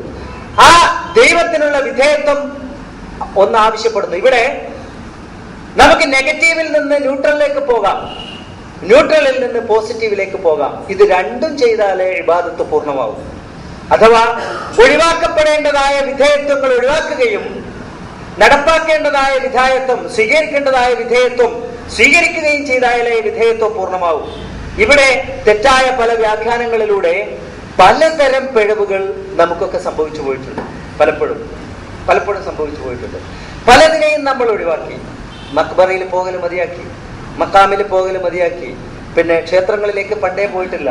പണ്ട് കാലത്തൊക്കെ മക്കാമിന്റെ മുമ്പിലൂടെ പോകുമ്പോൾ അഴിച്ചിട്ടിരുന്ന മുണ്ട് ഇപ്പൊ വേണമെങ്കിൽ ഒന്ന് മുറുക്കി കൊടുക്കും. ആ അവസ്ഥയിലേക്കൊക്കെ പുരോഗമിച്ചു. പക്ഷെ അതിനപ്പുറം ആ എത്തിക്കഴിയുമ്പം ഒഴിവാക്കേണ്ടതിൽ ചിലത് ഒഴിവാക്കി എന്നല്ലാതെ സ്വീകരിക്കേണ്ടതായ വിധേയത്വം നമ്മൾ സ്വീകരിച്ചോ എന്ന സംശയം പിന്നെയും ബാക്കിയാണ്. സ്വീകരിക്കേണ്ടതായ വിധേയത്വം നമ്മൾ സ്വീകരിച്ചോ എന്നത് പിന്നെയും ബാക്കിയാണ്. ഒപ്പം തന്നെ ഒഴിവാക്കേണ്ടതിൽ പ്രതിമകളെ, രൂപങ്ങളെ മാത്രമേ നമ്മൾ ഒഴിവാക്കിയിട്ടുള്ളൂ, ആശയങ്ങളെ ഇപ്പോഴും ഒഴിവാക്കിയിട്ടില്ല എന്ന് മനസ്സിലാക്കേണ്ടതുണ്ട്. ആശയങ്ങളെ ഇപ്പോഴും നമ്മൾ ഒഴിവാക്കിയിട്ടില്ല എന്ന് മനസ്സിലാക്കേണ്ടതുണ്ട്. ഖുർആനിനകത്ത് വളരെ ലളിതമായ കൊച്ചു കൊച്ചു സൂറത്തുകളിലൂടെ ദൈവം വലിയ വലിയ പാഠങ്ങൾ പഠിപ്പിക്കാറുണ്ട്. വലിയ പാഠങ്ങൾ. ദൈവത്തിന്റെ മൊത്തം വ്യവസ്ഥക്ക് ദൈവം കൊടുത്ത വേറൊരു പേരാണ് ദീൻ. ഈ ദീനിനെ നിഷേധിച്ചവരെ നിങ്ങൾ കണ്ടോ എന്നൊരു ചോദ്യം. കണ്ടോ എന്ന് ദൈവം ചോദിക്കുമ്പോൾ അതിന്റെ അർത്ഥം നിങ്ങൾക്ക് കാണാൻ കഴിയും. കാണാൻ കഴിയാത്തത് കണ്ടോ എന്ന് ദൈവം ചോദിക്കില്ല. കാണുക എന്ന് പറഞ്ഞാൽ അറിയുക എന്നാണ് അർത്ഥം. അറിയുക, നിനക്ക് അറിയാൻ കഴിയുന്നുണ്ടോ അങ്ങനത്തെ ഒരു സമൂഹത്തെ എന്ന് ചോദിച്ചിട്ട് അവിടെ എവിടെയും ഇന്ന് പറയുന്ന ഇബാദത്തിന്റെ ഒരു തരി പോലും ദൈവം പറഞ്ഞിട്ടില്ല. ഇന്ന് സമൂഹം ഇബാദത്ത് എന്ന പേരിൽ വിവക്ഷിച്ചു വെച്ചിരിക്കുന്ന, വ്യാഖ്യാനിച്ചു വെച്ചിരിക്കുന്ന ഒരു കാര്യത്തെയും അവിടെ പറഞ്ഞിട്ടില്ല. അത് ചെയ്യാത്തതിന്റെ പേരിൽ നീ ദീൻ നിഷേധിയായി എന്നല്ല പറഞ്ഞത്. പകരം ദൈവം പറഞ്ഞത് എന്താ? പാവപ്പെട്ടവനെ സഹായിക്കാൻ നീ പ്രേരിപ്പിച്ചില്ല.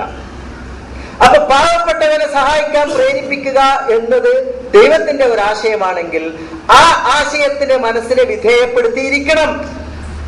ആ ആശയത്തിന് മനസ്സിനെ വിധേയപ്പെടുത്തിയിരിക്കണം. അപ്പോഴേ ഇബാദത്താവും.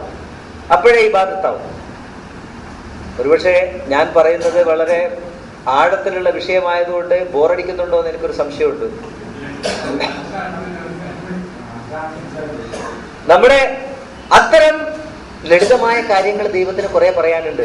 ഇപ്പൊ ഞാൻ പറഞ്ഞു, ഖുർആൻ ഇത്രയും വിശാലമായി കിടക്കുന്ന ദൈവം തന്നെ പറഞ്ഞു, ഇത് എത്രയോ കടലുകൾ ചേർത്താൽ പോലും നിങ്ങൾക്ക് എഴുതി തീർക്കാൻ പറ്റാത്ത ആശയങ്ങൾ ഇതിനകത്തുണ്ട് എന്ന് ദൈവം പറയുമ്പോൾ ആ കടലുകളല്ല ദൈവം വിവക്ഷിക്കുന്നത് നമുക്കറിയാം. ഈ ആശയത്തിന്റെ വലുപ്പമാണ് ദൈവം പറയുന്നത്. പലർക്കും അങ്ങനെ അബദ്ധങ്ങൾ പറ്റിയിട്ടുണ്ട്. എന്താ ഒരു ലൈലത്തുൽ ഖദറും പരിധി റമളാനിൽ പരിധി നടക്കുമ്പം ഈ ലൈലത്തുൽ ഖദർ എന്ന് പറയുന്നത് ഇന്ന് വിശ്വസിക്കുന്ന തരത്തിലുള്ള ഒരു പുണ്യരാത്രി ആണെങ്കിൽ തന്നെ ആ പുണ്യരാത്രിക്ക് പുണ്യം നൽകിയ ഒരു സാധനം വേറെയുണ്ട്. എന്താണ്? ആ ഖുർആനിനെയാണ് ചിന്തിക്കേണ്ടതെന്നാണ് ദൈവം പറയുന്നത്. അഥവാ ഒരു പാത്രത്തിനകത്ത്, ഒരു കുപ്പിക്കകത്ത് അത്തർ നിറച്ചു. ഈ കുപ്പി മണക്കും. പക്ഷെ കുപ്പി മണക്കാൻ കാരണമായ അത്തറാണോ വലുത്, കുപ്പിയാണോ വലുത്? അത്രാണ് വലുത്. ഈ കുപ്പിയുടെ മണത്തെക്കുറിച്ച് ആരെടുത്ത് പറഞ്ഞാലും ആ പറയുന്നയാൾ ഉദ്ദേശിക്കുന്നത് അത്രയ്ക്കും വലുതാണ്, അത്രയ്ക്കും നല്ലതാണ് എന്നാണെന്ന് മനസ്സിലാക്കാൻ ഒരു സാമാന്യ ബുദ്ധി വേണം. സാമാന്യമായ ഒരു ബുദ്ധി നമുക്കുണ്ടാവണം. അവിടെ ഖുർആനിനെ മറന്നുകൊണ്ട് ലൈലത്തുൽ ഖദർ പരിധി നടക്കുന്ന സമൂഹമാണ് നമ്മൾ. ഖുർആൻ അത് മറന്നു പൂർണ്ണമായിട്ടും. ദൈവം ഇതാകെ പറഞ്ഞിരിക്കുന്നത് തന്നെ ഒരു സാമാന്യമായ രാത്രിയെ, ഒരു സാധാരണ രാത്രിയെ. പോട്ടെ, അതിന് വേറെന്തൊക്കെയോ വ്യാഖ്യാനങ്ങൾ നമുക്ക് പിന്നെ എത്താം. ഇന്ന് നിലവിലുള്ള വ്യാഖ്യാനത്തിന്റെ അടിസ്ഥാനത്തിൽ തന്നെ പറഞ്ഞാൽ പോലും ഒരു സാമാന്യമായ രാത്രിയെ 1000 മാസങ്ങളെക്കാൾ വലുതാക്കി മാറ്റാൻ കെൽപ്പുള്ള ഒരു സാധനമുണ്ട് എന്ന് പറഞ്ഞാൽ ഈ 1000 മാസങ്ങളെക്കാൾ വലിയ രാത്രിയെ അന്വേഷിക്കണോ, ആ 1000 മാസങ്ങളെക്കാൾ വലുപ്പം നൽകിയ സാധനത്തെ അന്വേഷിക്കണോ? ഇതൊരു സാമാന്യമായ തത്വമാണ്. ആ സാമാന്യമായ തത്വം പോലും ഉൾക്കൊള്ളാൻ പറ്റാത്തടത്തോളം വ്യാഖ്യാനിച്ചിട്ട് ദൂരെയാക്കി നമ്മളെ. ഇപ്പൊ എല്ലാരും അന്വേഷിക്കുക, റമദാൻ കാത്തിരിക്കുന്നത് ലൈലത്തുൽ ഖദറിന് വേണ്ടിയാണ്. അവസാനത്തെ 10 ദിവസം ഉറക്കമില്ല. കാരണം ഇതിലെ അബദ്ധത്തിലെങ്ങാൻ ഇതിൽ പെട്ടുപോയ രക്ഷപ്പെട്ടു. 82 കൊല്ലത്തെ ജീവിതം കിട്ടി. അബദ്ധത്തിൽ ലോട്ടറി എടുത്ത പോലെ. ലോട്ടറി എടുക്കല് ഹറാമോ? ഈ ലോട്ടറിക്ക് ഒരു പ്രശ്നവുമില്ല. ഇതും വരുന്ന ഞാൻ ആലോചിക്കേണ്ടതാണ്. ഓരോ വ്യക്തിയും നമ്മുടെ സ്വന്തം ബുദ്ധി ഉപയോഗിച്ച് ആലോചിക്കേണ്ട ഒരു തത്വം ഇതിനകത്തുണ്ട്. എന്താണ്? ദൈവം പല കാര്യങ്ങളും മനുഷ്യന്റെ മനസ്സിലേക്ക് ഇട്ടുകൊടുക്കാൻ വേണ്ടി ഉദാഹരണങ്ങൾ പലതും പറയും. പല ഉദാഹരണങ്ങളും പറഞ്ഞിട്ടുണ്ട്. തിരി കത്തിച്ചു വെച്ചു, ആ തിരിയും കൊണ്ട് ദൈവം പോയി. ദൈവം എപ്പോഴാ വന്ന് ഈ തിരി എടുത്തിട്ട് പോവാൻ? അപ്പൊ പറയും അത് അലങ്കാരമാണെന്ന് പറയും. എന്നാ ഇത് അലങ്കാരമല്ല. ഇത് 1000 മാസം തന്നെ. ഇത് 1000 മാസം തന്നെ. കാരണം ഫ്ലൂക്കിൽ സ്വർഗത്തിൽ പോകണം. ഫ്ലൂക്കിൽ ഒരു ഒഴുക്കിൽപ്പെട്ട പോലെ സ്വർഗത്തിലേക്ക് പോകണം. അതിനുള്ള മാർഗങ്ങൾ ഇബാദത്തിനെയും അതേപോലെ ലളിതവൽക്കരിച്ചിട്ട് മനുഷ്യന് വളരെ എളുപ്പത്തിൽ ഞാൻ ദൈവത്തിന് ഇബാദത്ത് ചെയ്തു എന്ന് സ്വന്തം മനസാക്ഷിയെ തോന്നിപ്പിക്കാൻ പറ്റുന്ന രീതിയിൽ ലളിതവൽക്കരിച്ച് വെക്കപ്പെട്ടിട്ടുണ്ട്. ഇത് ആ ലളിതവൽക്കരണത്തിൽ ഒരുപക്ഷെ ബോധപൂർവമായ ഉദ്ദേശം ഉണ്ടായിരുന്നിരിക്കാം. നമുക്കങ്ങനെ ആരോപിക്കാൻ കഴിയില്ലല്ലോ. ബോധപൂർവമായ ഉദ്ദേശം ഇത് ലളിതവൽക്കരിച്ചവർക്ക് ഉണ്ടായിരുന്നിട്ടുണ്ട് എന്ന് തന്നെയാണ് എന്റെ വിശ്വാസം. ഈ ചരിത്രം മുഴുവൻ പഠിച്ചാൽ അങ്ങനെ വിശ്വസിക്കാനേ നമുക്ക് തോന്നുള്ളൂ. അല്ലെങ്കിൽ റഷ്യയിൽ ഇരുന്നിരുന്ന 11 വയസ്സുകാരനെ ഇതിനെ ഇങ്ങനെ വ്യാഖ്യാനിക്കാനുള്ള ഒരു അധികാരമോ അവകാശമോ യോഗ്യതയോ ഒന്നുമില്ല. അധികാരവും ഇല്ല, അവകാശവും ഇല്ല, യോഗ്യതയും ഇല്ല. അദ്ദേഹത്തിന്റെ പശ്ചാത്തലം ആലോചിച്ചാൽ തീരെയില്ല. പക്ഷേ അദ്ദേഹം വ്യാഖ്യാനിച്ചു വെച്ചതിനെ പിന്തുടരാനാണ് ഇന്ന് സമൂഹത്തിന് താല്പര്യം. കാരണം എന്താ? ദൈവം നിഷ്കർഷിച്ചിരിക്കുന്ന അല്പം കട്ടിയുള്ള എല്ലാ ആശയങ്ങളെയും തള്ളിക്കളയാം. ഇത് വളരെ ലളിതമാണ്. ഉറൂസിന് പോയിട്ട് അലുവായും മിഠായും വാങ്ങിച്ചാൽ സ്വർഗത്ത് പോവാം. വളരെ ലളിതമല്ലേ? വളരെ എളുപ്പം. വർഷത്തിൽ കുറച്ച് ദിവസം കൊണ്ട് സ്വർഗത്തിലേക്ക് പോവാം. ദിവസം 25 മിനിറ്റ് കൊണ്ട് സ്വർഗം നേടാം ഒരു ദിവസം. ബാക്കി സമയം എങ്ങനെയും പോവാം. കാരണം എന്താ? ഒന്നിൽ നിന്ന് മറ്റൊന്നിലേക്കുള്ള എല്ലാ പാപങ്ങളും രണ്ടാമത്തത് ഇല്ലാതാക്കി കളയും. രണ്ടാമത്തത് ഇല്ല. ഞങ്ങളുടെ നാട്ടിൽ ഒരു പ്രയോഗമുണ്ട്, കാക്കത്തൗബ എന്ന് പറയും. ഇവിടെ ഉണ്ടോന്ന് അറിയില്ല. അതായത് മ്ലേച്ഛത ഉള്ള മനുഷ്യന്റെ വിസർജ്യത്തില് കാക്ക കൊക്കിട്ട് അത് തിന്നും. കുറെ കഴിയുമ്പോ ഇങ്ങനെ തലയാട്ടോ നിലത്തുറച്ച്. അപ്പോ അത് കാക്ക തൗബ ചെയ്യാണ്, ഇനി ഞാൻ തിന്നൂല എന്ന് പറയുകയാണെന്നാണ് വിശ്വാസം. ഇത് ചെയ്തുകൊണ്ടിരിക്കുമ്പോ അപ്പുറത്ത് കണ്ടാൽ വീണ്ടും ചെയ്യും. ഇതേപോലെ ഒന്നിൽ നിന്ന് മറ്റൊന്നിലേക്കുള്ള ദൂരത്തിന്റെ ഇടയിൽ, മണിക്കൂറുകൾക്കിടയിൽ എന്തൊക്കെ വൃത്തികേട് കാണിച്ചാലും, എന്തൊക്കെ മ്ലേച്ഛതകൾ കാണിച്ചാലും, ഇന്നസലാത്ത തൻഹാ അനിൽ ഫഹ്ശായി വൽ മുൻകർ, അത് ദൈവം പറഞ്ഞു. പക്ഷെ അത് സത്യമൊന്നുമല്ല. ഈ മുൻകർ, ഈ തെറ്റായ കാര്യങ്ങളൊന്നും മായ്ക്കപ്പെടുന്നില്ല. പക്ഷേ ഇത് പൊറുക്കപ്പെടും അതിന്റെ പേരിൽ. അപ്പോ ഇടയ്ക്കിടക്ക് അത് ചെയ്യുക, ബാക്കിയുള്ള സമയം ഇത് ചെയ്യുക. അപ്പൊ സ്വർഗത്തിലേക്ക് ലൈസൻസായി എന്ന് വിശ്വസിക്കാൻ ഈ ഇബാദത്തിനെ തെറ്റായി വ്യാഖ്യാനിച്ചവർ സമൂഹത്തിന് അവസരം നൽകിയിട്ടുണ്ട്. ആ അവസരമാണ് ഇന്ന് മുസ്ലിം സമൂഹത്തെ ലോകം മുഴുവൻ വെറുപ്പോടും ഭയത്തോടും നോക്കുന്ന ഒരു അവസ്ഥയിലേക്ക് എത്തിക്കാൻ കാരണമെന്ന് ഞാൻ വിശ്വസിക്കുന്നു. ഈ മുസ്ലിം സമൂഹത്തെ കുറിച്ച് ദൈവം പറഞ്ഞിരിക്കുന്നത് ഉമ്മത്തൻ വസത്തൻ ഉഖ്രിജത്ത് ലിന്നാസ്, മുഴുവൻ സമൂഹത്തിനും വേണ്ടി, മുഴുവൻ മനുഷ്യർക്കും വേണ്ടി ദൈവം നിയോഗിച്ച ഒരു സമൂഹം. ഈ ഖുർആൻ ഉൾക്കൊണ്ട മനുഷ്യൻ അങ്ങനെ ആയിത്തീരണം. പക്ഷെ ആ സമൂഹത്തെ ഇന്ന് മുഴു സമൂഹം വെറുക്കുകയാണ്. അവരെ കാണാൻ പോലും ഇഷ്ടമല്ല. അവരുള്ള സ്ഥലത്ത് നിന്ന് മാറിപ്പോവുകയാണ്. എവിടെ നോക്കിയാലും ഇതാണ് അവസ്ഥ. ഭാരതത്തിലായാലും ഭാരതത്തിന് പുറത്തായാലും അഖില ലോകാടിസ്ഥാനത്തിൽ 57ഓളം മുസ്ലിം രാഷ്ട്രങ്ങളുണ്ട് എന്ന് പറയുന്നു. ഈ മുസ്ലിം രാഷ്ട്രങ്ങളിൽ ഉള്ളിടത്തോളം ക്രിമിനൽ സ്വഭാവം മറ്റെവിടെയില്ല. എത്ര ഭീകരമായ ശിക്ഷകൾ നടപ്പാക്കിയാലും. കാരണം എന്താ? വളരെ ലളിതമായി ഈ തെറ്റുകൾക്ക് പാപമോചനമുണ്ട്. അങ്ങനെ വിശ്വസിപ്പിച്ചിരിക്കുക. വളരെ എളുപ്പം പാപമോചനമുണ്ട്. ഈ പാപമോചനത്തിന് വേണ്ടി ചെയ്യുന്ന കർമ്മങ്ങളിലൂടെ ദൈവത്തിനുള്ള ഇബാദത്ത് പൂർണ്ണമാവുകയും ചെയ്യും. ദൈവത്തിനുള്ള ഇബാദത്തും പൂർണ്ണമായി. അവ രണ്ടുമായി.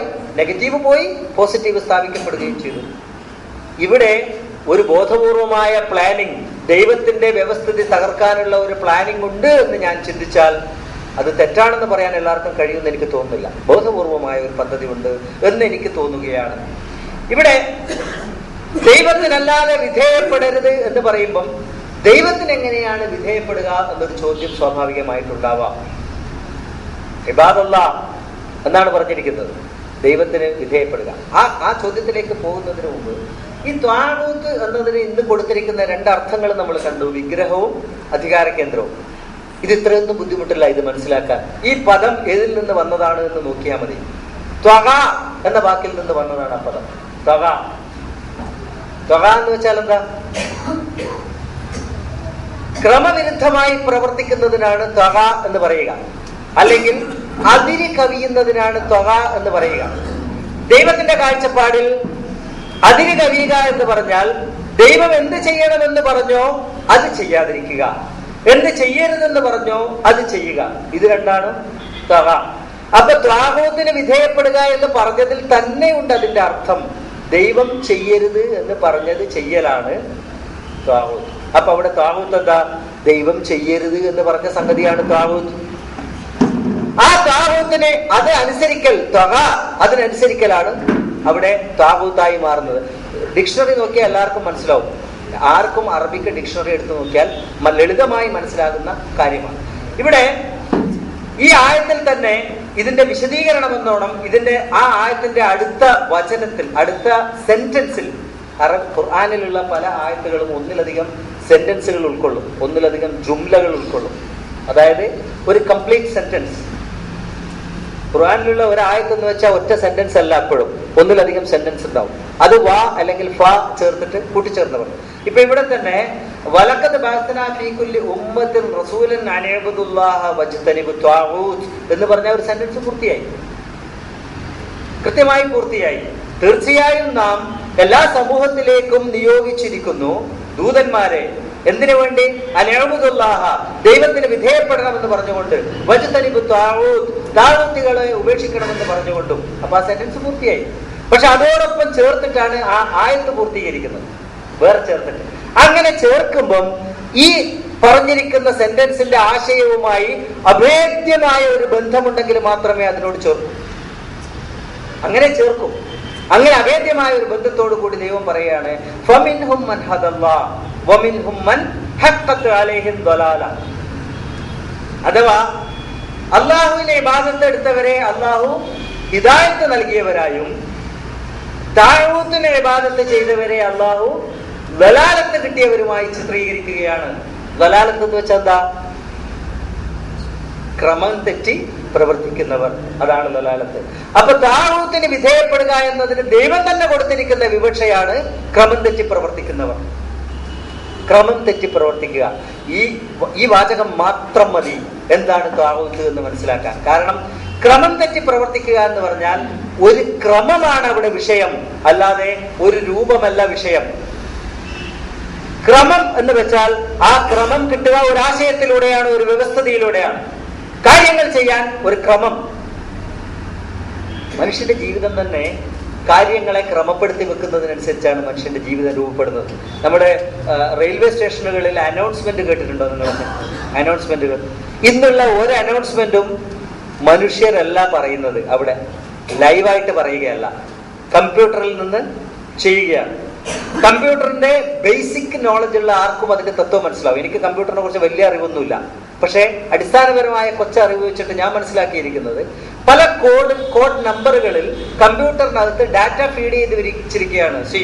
Four example, Parashuram express Kozhikode സ്റ്റേഷനിൽ എത്തുമ്പോൾ വരുന്ന അനൗൺസ്മെന്റ് ഒരിക്കലും ഇതിനകത്ത് പരശുറാം എക്സ്പ്രസ് മംഗലാപുരത്ത് നിന്നും പുറപ്പെട്ടിരിക്കുന്ന ഇത്രാൻ നമ്പർ എക്സ്പ്രസ്, ഇന്ന പേരിലുള്ള എക്സ്പ്രസ്, ഇന്ന സ്ഥലത്തേക്ക് ഇന്ന വഴിക്ക് പോകുന്ന എക്സ്പ്രസ് എന്നൊരാളും അവിടെ വെച്ച് പറയാറില്ല. പകരം എന്താ ചെയ്യുക?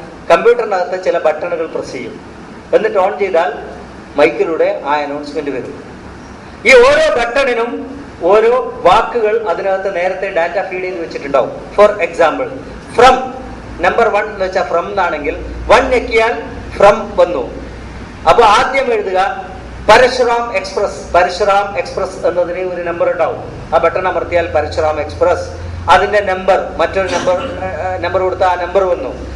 1 2 1 മുതൽ 0 വരെ ഫീഡ് ചെയ്ത് വെച്ചിരിക്കുക. അപ്പോൾ അതിന്റെ നമ്പർ എന്ന് കഴിഞ്ഞിട്ട് ഇന്ന നമ്പർ ഇങ്ങനെ ടൈപ്പ് ചെയ്താൽ ആ നമ്പർ വന്നു. അതിനുശേഷം ഫ്രം മാംഗ്ലൂർ ടു ട്രിവാൻഡ്രം വയ ആലപ്പി. ഇതിലൊക്കെ കോഡുകളാണ്. കമ്പ്യൂട്ടറിൽ ഞെക്കി കഴിഞ്ഞു. പിന്നെ coming shortly at Calicut railway station, ഇതിനൊക്കെ കോഡുകളാണ്. ഇങ്ങനെയാണ് അനൗൺസ് ചെയ്യുന്നത്. മീൻസ് കമ്പ്യൂട്ടറിനകത്തുള്ള കുറെ പദങ്ങളും അതിന്റെ കോഡുകളും ക്രമമായി വെച്ചപ്പം ഒരു ദോഷവുമില്ലാത്ത ഒരു പെർഫെക്റ്റ് സെന്റൻസ് നമുക്ക് കിട്ടി. ഒരു പെർഫെക്റ്റ് സെന്റൻസ് കിട്ടി. ആ സെന്റൻസ് ആണ് അനൗൺസ് ചെയ്യപ്പെടുന്നത്. എന്ന് വെച്ചാൽ ഇതിനകത്തുള്ള ഇൻഗ്രീഡിയൻസ് എന്ന് വേണമെങ്കിൽ നമുക്ക് പറയാം. അതിനകത്തുള്ള ഇൻഗ്രീഡിയൻസ് ക്രമമായി വെക്കുമ്പോഴാണ് ദോഷമില്ലാത്ത ഒരു സെന്റൻസ് കിട്ടിയത്. ഇതുപോലെ നമ്മുടെ പ്രവർത്തനങ്ങളും ചിന്തകളും ക്രമമായി വെക്കുമ്പോഴാണ് ദോഷമില്ലാത്ത ജീവിതം കിട്ടുക. ദോഷമില്ലാത്ത ജീവിതം കിട്ടുക. ഒരു ഉദാഹരണത്തിന് വേണ്ടി ഞാൻ പറഞ്ഞു എന്നേ ഉള്ളൂ. ഈ പ്രവർത്തനങ്ങൾ ക്രമം തെറ്റിവെക്കാം. നമ്മുടെ ചോയ്സാണത്. ക്രമം തെറ്റിവെക്കാം. നമുക്ക് വിധേയത്വം ദൈവത്തിന് അവർ അർപ്പിക്കലാണ് ക്രമം. ദൈവമല്ലാത്തിനെ അർപ്പിച്ചാൽ അത് ക്രമവിരുദ്ധമാണ്. പക്ഷെ നമുക്ക് ചോയ്സ് ദൈവം തന്നിട്ടുണ്ട്. നിന്റെ ഇഷ്ടം പോലെ ചെയ്യാം. ഒരു സുന്ദരിയായ പെണ്ണിന് വിധേയപ്പെടാം ഒരു പുരുഷന് വേണമെങ്കിൽ, അല്ലേ? ഒരു പണക്കാരനായ പുരുഷന് വേണമെങ്കിൽ ഒരു പെണ്ണിന് വിധേയപ്പെടാം. അങ്ങനെയാണല്ലോ ഇതിന്റെ മാനദണ്ഡം, അല്ല? സാധാരണഗതിയിൽ അങ്ങനെയാ കണ്ടുവരുന്നത്. അപ്പോ പക്ഷേ യഥാർത്ഥത്തിൽ ദൈവം പറഞ്ഞിരിക്കുന്ന വിധേയത്വം അതല്ല. അവിടെ എന്റെ താല്പര്യം, എന്റെ ഭാര്യയുടെ താല്പര്യവും എന്റെ ദൈവത്തിന്റെ താല്പര്യവും തമ്മിൽ ഏറ്റുമുട്ടുന്ന ഒരു സന്ദർഭം വന്നാൽ ഞാൻ എന്ത് തെരഞ്ഞെടുക്കണം? ഇത് വിധേയത്വത്തിന്റെ പ്രശ്നമാണ്. ഇത് ഇബാദത്തിന്റെ പ്രശ്നമാണ്. ഇബാദത്ത് എത്രത്തോളം ആഴത്തിലേക്ക് ഇറങ്ങുന്നു എന്ന് ചിന്തിക്കാൻ വേണ്ടി ഞാൻ പറയാം. ഞാൻ ഇഷ്ടപ്പെടുന്ന പെണ്ണിന്റെ താല്പര്യവും എന്റെ ദൈവത്തിന്റെ താല്പര്യവും പരസ്പരം ഏറ്റുമുട്ടുന്ന ഒരു രംഗം വന്നാൽ ഏത് തെരഞ്ഞെടുക്കണം? അത് വിധേയത്വത്തിന്റെ, ഇബാദത്തിന്റെ വിവക്ഷയിൽ വരുന്നു എന്ന് ചിന്തിക്കാൻ മാത്രം ഈ ഇബാദത്തിനെ വലുതാക്കേണ്ടിയിരിക്കുന്നു. ഞാൻ ഇബാദത്ത് എന്ന പദം, ആ ഒരു ആശയം മാത്രമേ ഖുർആനിന് മുമ്പോട്ട് വെക്കാനുള്ളൂ, ദൈവത്തിന് മുമ്പോട്ട് വെക്കാനുള്ളൂ എന്ന് പറഞ്ഞപ്പോ ഒരു പക്ഷേ പലരും ചിന്തിക്കാം, ഖുർആൻ ഇത്ര ചെറുതായി പോയോ? ഒറ്റ ആശയം മാത്രമേ ഖുർആനിന് മുമ്പോട്ട് വെക്കാൻ ഉള്ളൂ എന്ന് ചിന്തിച്ചു പോകാം ആർക്കും. എന്നാൽ സംഭവം മറ്റൊരു വഴിക്കാണ് പോകുന്നത്. ഖുർആൻ ചെറുതായതല്ല, പകരം ഇബാദത്ത് വലുതായതാണ്. ഇബാദത്ത് എന്ന പദം അതിവിശാലമായ ഒരാശയം ഉൾക്കൊള്ളുന്ന പദമാണ് ഇബാദത്ത്. ആ ഇബാദത്തിനെ മനസ്സിലാക്കിയാൽ ഖുർആൻ മനസ്സിലാക്കി എന്നല്ലാതെ ഇബാദത്ത് എന്ന ഒരു കൊച്ചു പദത്തിലേക്ക് ഖുർആനിനെ ഒതുക്കി എന്നല്ല അതിന്റെ അർത്ഥം. പകരം ഖുർആനാകുന്ന അതിവിശാലമായ വിജ്ഞാന സാഗരത്തോളം വലുതാണ് ഈ ഇബാദത്ത് എന്നിടത്തോളം ഇബാദത്ത് വളരുകയാണ്. ഇബാദത്ത് മനുഷ്യന്റെ ജീവിതത്തിന്റെ, ചിന്തയുടെ, സംസാരത്തിന്റെ, പ്രവർത്തനത്തിന്റെ എല്ലാ മൂലകളും മുക്കുകളും തൊട്ടറിയുന്ന ഒരു പദമാണ് ഇബാദത്ത്. തൊട്ടറിയേണ്ട ഒരു പദമാണ് ഇബാദത്ത്. എല്ലാ പ്രവർത്തനങ്ങളെയും ഈ ഇബാദത്താകുന്ന കവാടത്തിലൂടെയാണ് കടത്തിവിടേണ്ടത്. അത് ദൈവത്തിലേക്ക് പോകണമോ മറ്റൊന്നിലേക്ക് പോകണമോ എന്ന് മനസ്സിലാക്കണം. ഇബാദത്തിന് പല കവാടങ്ങളുണ്ട്. അതിൽ ഒരു ഇബാദത്തിന്റെ കവാടം മാത്രമേ ദൈവത്തിലേക്ക് തുറക്കൂ. ആ കവാടത്തിലൂടെ പോകണമോ മറ്റ് കവാടങ്ങളിലൂടെ പോകണമോ എന്നതാണ് വിഷയം. മനുഷ്യന്റെ എല്ലാ ചിന്തകളും എല്ലാ പ്രവർത്തനങ്ങളും അത് കടന്നു പോകുന്നത് ഇബാദത്തിന്റെ കവാടത്തിലൂടെയാണ്. അതിൽ ഏത് ഇബാദത്തിന്റെ കവാടം തിരഞ്ഞെടുക്കണം എന്നതാണ് പ്രശ്നം, എന്നതാണ് വിഷയം. ഇവിടെ ഈ ഇബാദത്തിനെ പൂർണ്ണമായി മനസ്സിലാക്കാൻ ഇറങ്ങിത്തിരിക്കുമ്പോൾ നമുക്ക് ഇനിയും പ്രശ്നങ്ങളുണ്ടാവും, ഇനിയും ധാരാളം പ്രശ്നങ്ങളുണ്ടാവും. കാരണം എന്താ? ഖുർആൻ എന്ന് പറയുന്നത് ഒരു പദമല്ല, വളരെ വിശാലമായ ഒരു വ്യവസ്ഥിതിയാണ്.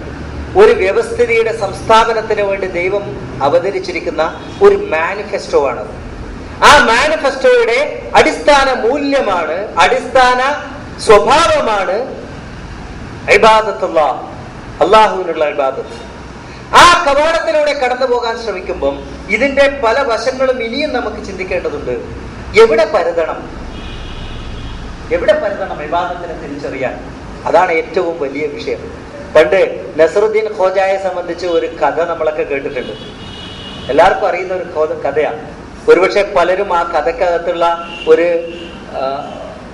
എന്താ പറയാ, അതിന്റെ കാമ്പിനെ കുറിച്ച് ചിന്തിച്ചിട്ടുണ്ടാവില്ല പലരും. എല്ലാവരും എന്നല്ല ഞാൻ പറയുന്നത്. ഖോജ ഒരു ദിവസം ഒരു വിളക്ക് കാലിന്റെ താഴെ നിന്ന് ഇങ്ങനെ പരതിക്കൊണ്ടിരിക്കുകയായിരുന്നു രാത്രി നേരത്ത്. അപ്പൊ ഒരു മനുഷ്യൻ കടന്നു വന്നു. ആ മനുഷ്യൻ ചോദിച്ചു, ഖോജ എന്താ പരതുന്നെന്ന് ചോദിച്ചു. എന്റെ ഒരു നാണയത്തൊട്ട് കളഞ്ഞുപോയി, ഞാനത് പരതിക്കൊണ്ടിരിക്കുകയാണ്. അപ്പോ ഈ മനുഷ്യൻ കൂടെ കൂടി പരതാനായിട്ട്. സ്വാഭാവികമായിട്ട് ഇന്നത്തെ പോലെ സ്വാർത്ഥരായിരുന്നില്ല മുൻകാലങ്ങളിൽ മനുഷ്യൻ എന്താ പറയാ, ന്യൂക്ലിയർ ഫാമിലിയിലേക്ക് ഒതുങ്ങുന്തോറും സ്വാർത്ഥരായിക്കൊണ്ടേയിരിക്കുകയാണ് മനുഷ്യൻ. അത് മറ്റൊരു വിഷയമാണ്, ഞാനിവിടെ പ്രതിപാദിക്കാൻ ഉദ്ദേശിക്കുന്നില്ല. അങ്ങനെ സ്വാർത്ഥമല്ലാത്ത മനുഷ്യൻ മറ്റൊരു മനുഷ്യനെ സഹായിക്കാൻ മനസ്സ് തുറന്നു വെച്ചു. അയാൾ അതിന് പരതാൻ നിന്നു. ഇന്ന് നമ്മളാണെങ്കിൽ വഴി കിടക്കുന്ന, മരിക്കാൻ കിടക്കുന്നവനെ പോലും തിരിഞ്ഞു നോക്കാതെ പോകുന്നവരാണ് നമ്മൾ. ചിന്തിക്കണം, മരിക്കാൻ കിടക്കാതെ പോകുന്നവരോട് ദൈവത്തിന്റെ ഗ്രന്ഥത്തിനൊന്ന് പറയാനുണ്ട്. മരിക്കാൻ കിടക്കുന്നവന്റെ പരിസരത്തുകൂടെ കടന്നു പോകുന്നവരോട് ദൈവത്തിന്റെ ഗ്രന്ഥത്തിന് ഒന്ന് പറയാനുണ്ട്. അവിടെ ആ ഗ്രന്ഥം പറയുന്നത് അനുസരിക്കുക ഇബാദത്തിൽപ്പെട്ടതാണെന്ന് ചിന്തിക്കണം. ആ ഗ്രന്ഥം പറയുന്നത് ചെയ്യലാണ് ഇബാദത്ത്. ഇവിടെ ഈ മനുഷ്യൻ അദ്ദേഹത്തോടൊപ്പം ഇത് പരതാൻ കൂടി. കുറെ നേരം പരതിയിട്ട് നാണയത്തൊട്ട് കണ്ടെത്താതപ്പോ സ്വാഭാവികമായി മനുഷ്യൻ ചോദിച്ചു, എവിടെയാ കളഞ്ഞു പോയത്? ഇവിടെയാണോ താഴെയാണോ റോഡിലാണോ എന്നറിയാൻ വേണ്ടിയാ ചോദിച്ചത്. അപ്പോ നസറുദ്ദീൻ ഖോജ പറഞ്ഞു, റൂമിനകത്താണ് പൈസ കാണാതെ പോയത്. റൂമിനകത്ത് കാണാതെ പോയ പൈസ ഇവിടെയാണോ നിങ്ങൾ പരുതുന്നതെന്ന് ചോദിച്ചു. അപ്പോ നസറുദ്ദീൻ പറഞ്ഞു, റൂമിനകത്ത് ഇരുട്ടാണ്, അതുകൊണ്ട് അവിടെ പരുതിയാൽ കിട്ടൂലല്ലോ, ഇരുട്ടായതുകൊണ്ട്. അതുകൊണ്ട് വെളിച്ചമുള്ളിടത്ത് ഞാൻ പരുതുന്നു. നമ്മളും ഇതേ അവസ്ഥയിലാണ്.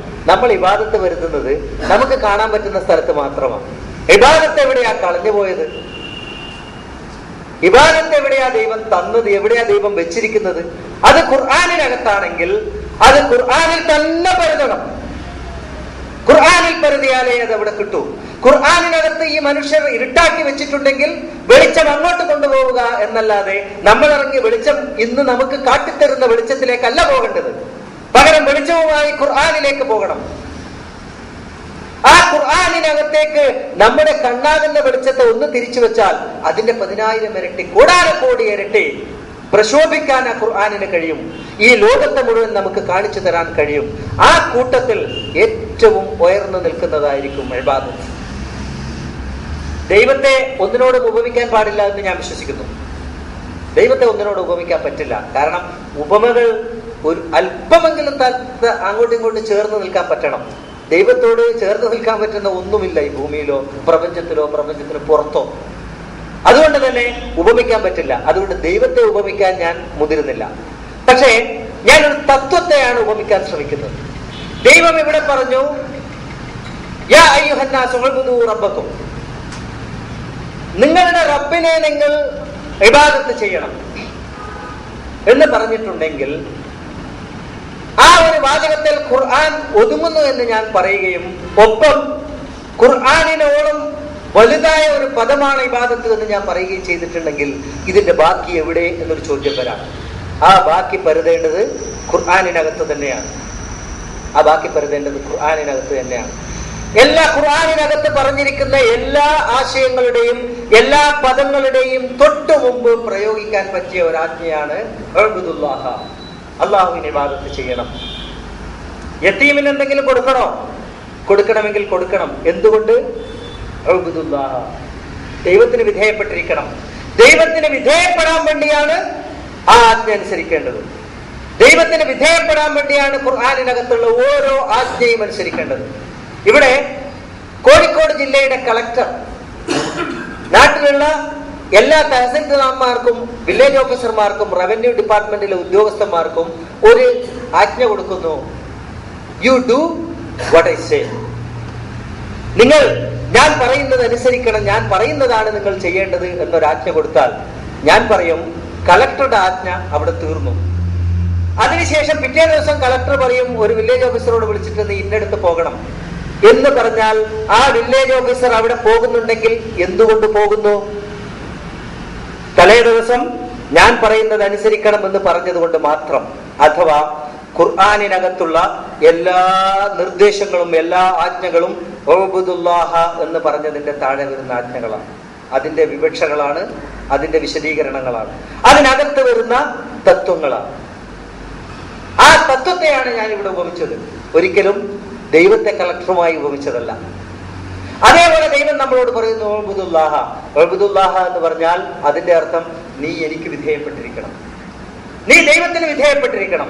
അഥവാ ഞാൻ ഇനിയും കാര്യങ്ങൾ പറയും നിങ്ങളോട്, ഇനിയും പലതും എനിക്ക് പറയാനുണ്ട്. ആ പറയുന്നതൊക്കെ നിങ്ങളുടെ മനസ്സിനെയും വചനത്തെയും പ്രവൃത്തിയെയും എനിക്ക് വിധേയപ്പെടുത്തിക്കൊണ്ട് അനുസരിക്കണം, ചെയ്തിരിക്കണം, ജീവിതത്തിൽ പകർത്തിയിരിക്കണം. അതാണ് ദൈവത്തിന് പറയാനുള്ളത്. വ്യക്തമായ ആശയമാണ്, ഒരിക്കലും ഒന്നും പരുതാനില്ലാത്ത ഒരാശയമാണ്. ഇവിടെ എൻ്റെ സുഹൃത്തുക്കളോട് ഞാൻ ഈ സെഷൻ അവസാനിക്കുന്നതിന് മുമ്പ് ഒരു കാര്യം പറയട്ടെ. ഇബാദത്ത് മനസ്സിലാക്കിയാൽ ദീൻ മനസ്സിലാക്കി, ഇസ്ലാം മനസ്സിലാക്കി, ഈമാൻ മനസ്സിലാക്കി, അള്ളാഹുവിനെ മനസ്സിലാക്കി, ഖുർആനിനെ മനസ്സിലാക്കി. ഇബാദത്ത് മനസ്സിലാക്കണമെങ്കിൽ അത് ഖുർആനിൽ നിന്നേ മനസ്സിലാക്കാൻ പറ്റും. ഞാൻ എൻ്റെ മുമ്പിൽ ഇരിക്കുന്ന ഓരോ വ്യക്തികളോടും പറയട്ടെ, ഞാൻ ആദ്യം നിങ്ങളോട് പറഞ്ഞിട്ടുണ്ട്, ഒരാളും തനിക്കും ഖുർആനിനും ഇടയിൽ മറ്റൊന്നിനെയും കയറി നിൽക്കാൻ അനുവദിക്കരുത്. എത്ര വലിയ പണ്ഡിതനായാലും ആ പണ്ഡിതന്റെ സ്വാധീനം ഖുർആനിന്റെ വിശദീകരണത്തിൽ വന്നിട്ടുണ്ട്, ധാരാളം വന്നിട്ടുണ്ട്. നമ്മൾ കാണുന്നതാണ്. പല ഖുർആൻ വ്യാഖ്യാനങ്ങളിലും ജൂത കഥകളും മുമ്പുണ്ടായിരുന്ന പല നാട്ടുകഥകളും വന്നത് അതുകൊണ്ടാണ്.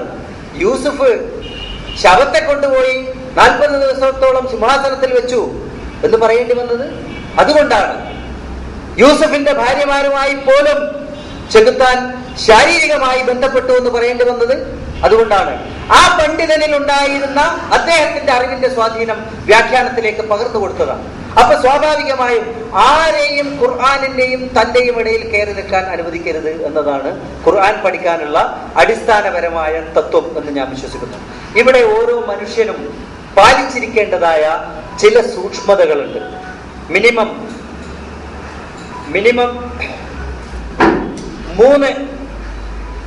മൂന്നോ നാലോ തത്വങ്ങൾ നമ്മൾ ജീവിതത്തിൽ ഫോളോ ചെയ്തിരിക്കണം ഖുർആൻ പഠിക്കാൻ ആഗ്രഹിക്കുന്നെങ്കിൽ.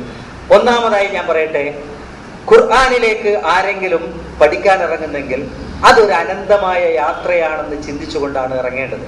അനന്തമായ ഒരു യാത്രയാണ്. ആ യാത്ര അവസാനിപ്പിക്കാൻ കഴിയില്ല, ഒരു കാലത്തും കഴിയില്ല, ജീവിതാവസാനം വരെ കഴിയില്ല. ജീവിതം മുഴുവൻ ചെലവഴിച്ചാലും ഇത് പൂർണ്ണമായും നമുക്ക് പഠിച്ചു തീർക്കാൻ കഴിയില്ല. പക്ഷെ ആ ഒരു യാത്ര തന്നെ മോക്ഷത്തിലേക്കുള്ള യാത്രയാണ്. അത് തുടങ്ങി വെച്ചാൽ തന്നെ മോക്ഷത്തിലേക്കാണ് നമ്മൾ പോകുന്നത് എന്ന് ചിന്തിക്കാൻ കഴിയണം. ഈ യാത്രയിൽ നമുക്ക് കൂടെ കൊണ്ടുപോകാനുള്ള അടിസ്ഥാനപരമായ ക്വാളിഫിക്കേഷൻ ഞാൻ വിശ്വസിക്കുന്നു തെളിഞ്ഞ ഒരു മനസ്സാണ് നമ്മൾ കൂടെ കൊണ്ടുപോകേണ്ടത്. തെളിഞ്ഞ ഒരു മനസ്സ്. അതില്ലാതെ ഖുർആനിനെ പൂർണ്ണമായി മനസ്സിലാക്കാൻ കഴിയില്ല. നമ്മുടെയൊക്കെ മനസ്സ് ഇന്ന് മലിനമാണെന്ന് ഞാൻ പറയില്ല, പക്ഷേ അതിനകത്ത് പലതുമുണ്ട്. ഒരു പച്ച വെള്ളത്തിനകത്ത് നമ്മൾ പഞ്ചസാര കലക്കിയാൽ പോലും അതിനെ നമ്മൾ മാലിന്യം എന്ന് വിളിച്ചില്ലെങ്കിൽ പോലും ശുദ്ധജലം എന്ന് വിളിക്കാൻ പറ്റില്ല.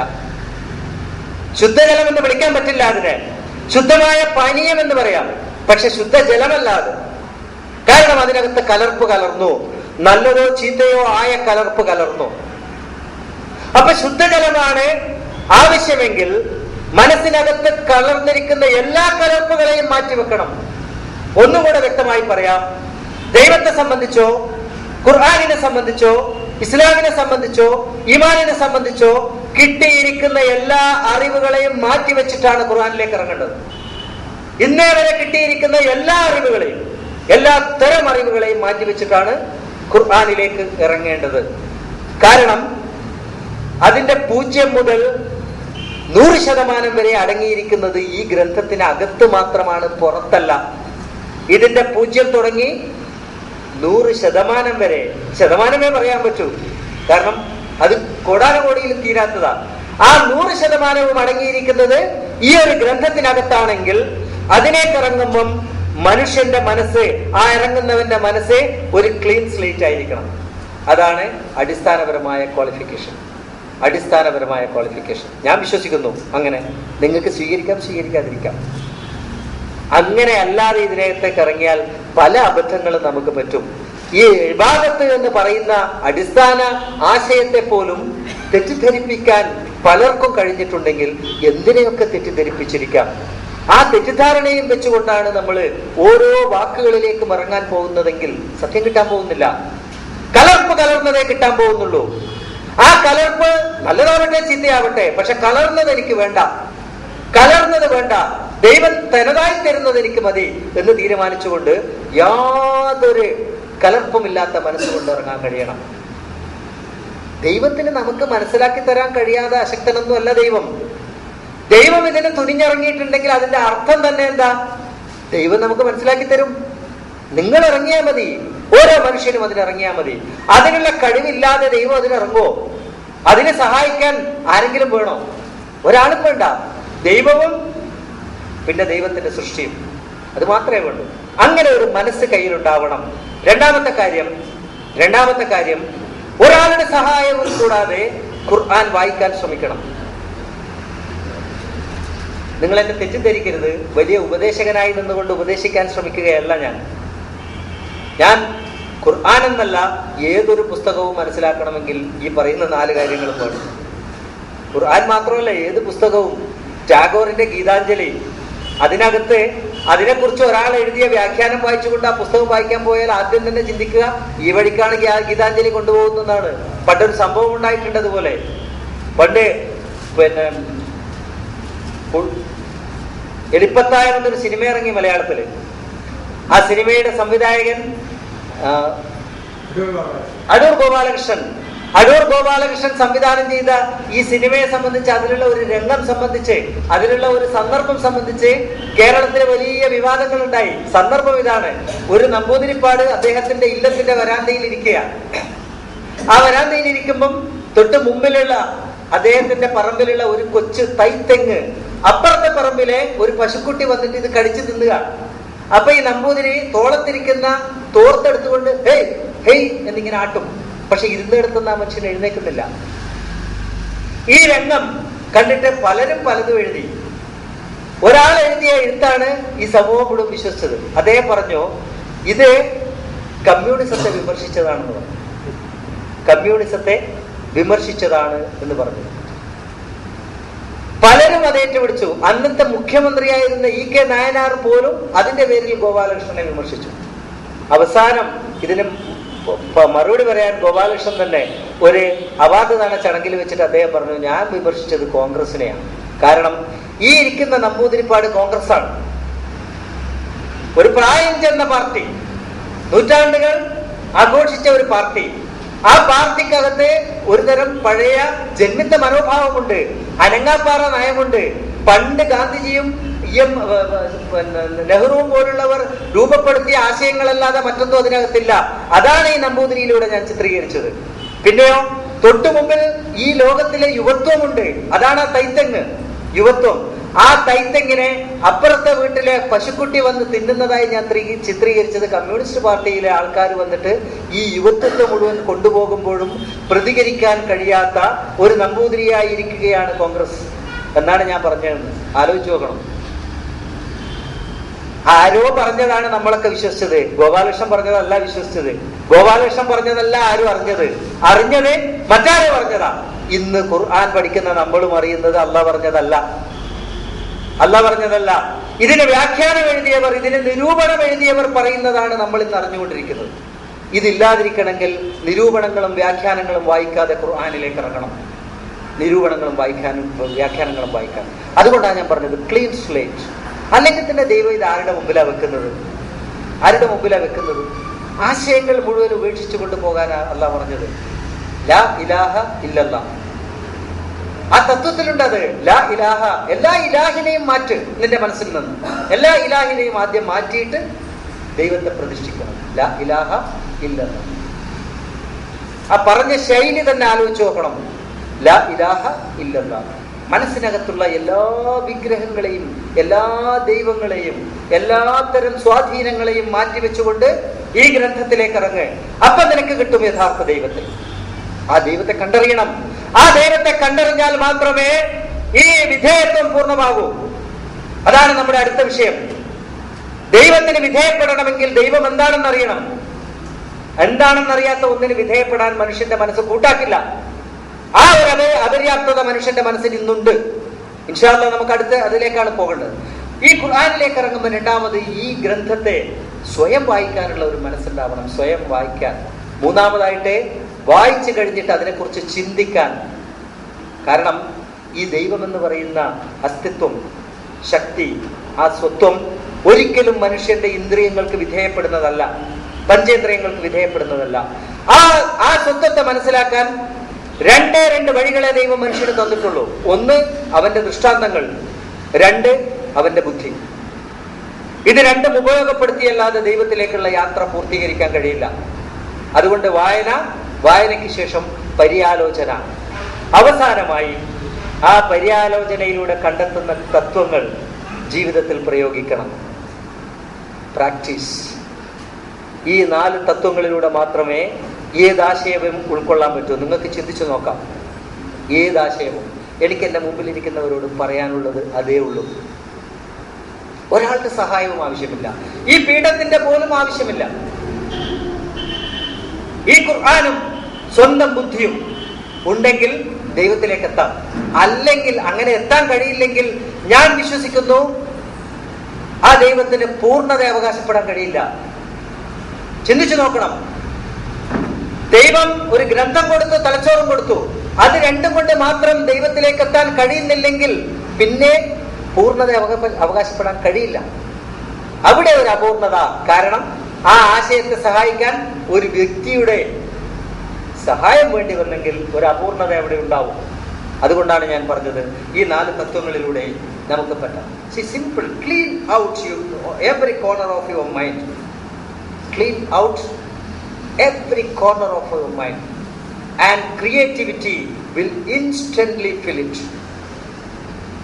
സ്വാഭാവികമായും ആ ക്രിയാത്മകത നമ്മുടെ മനസ്സിനെ നമ്മൾ ഒഴിച്ചിട്ടാൽ അതിനകത്തേക്ക് ഓട്ടോമാറ്റിക്കലി അതിനകത്തേക്ക് വന്നോളും.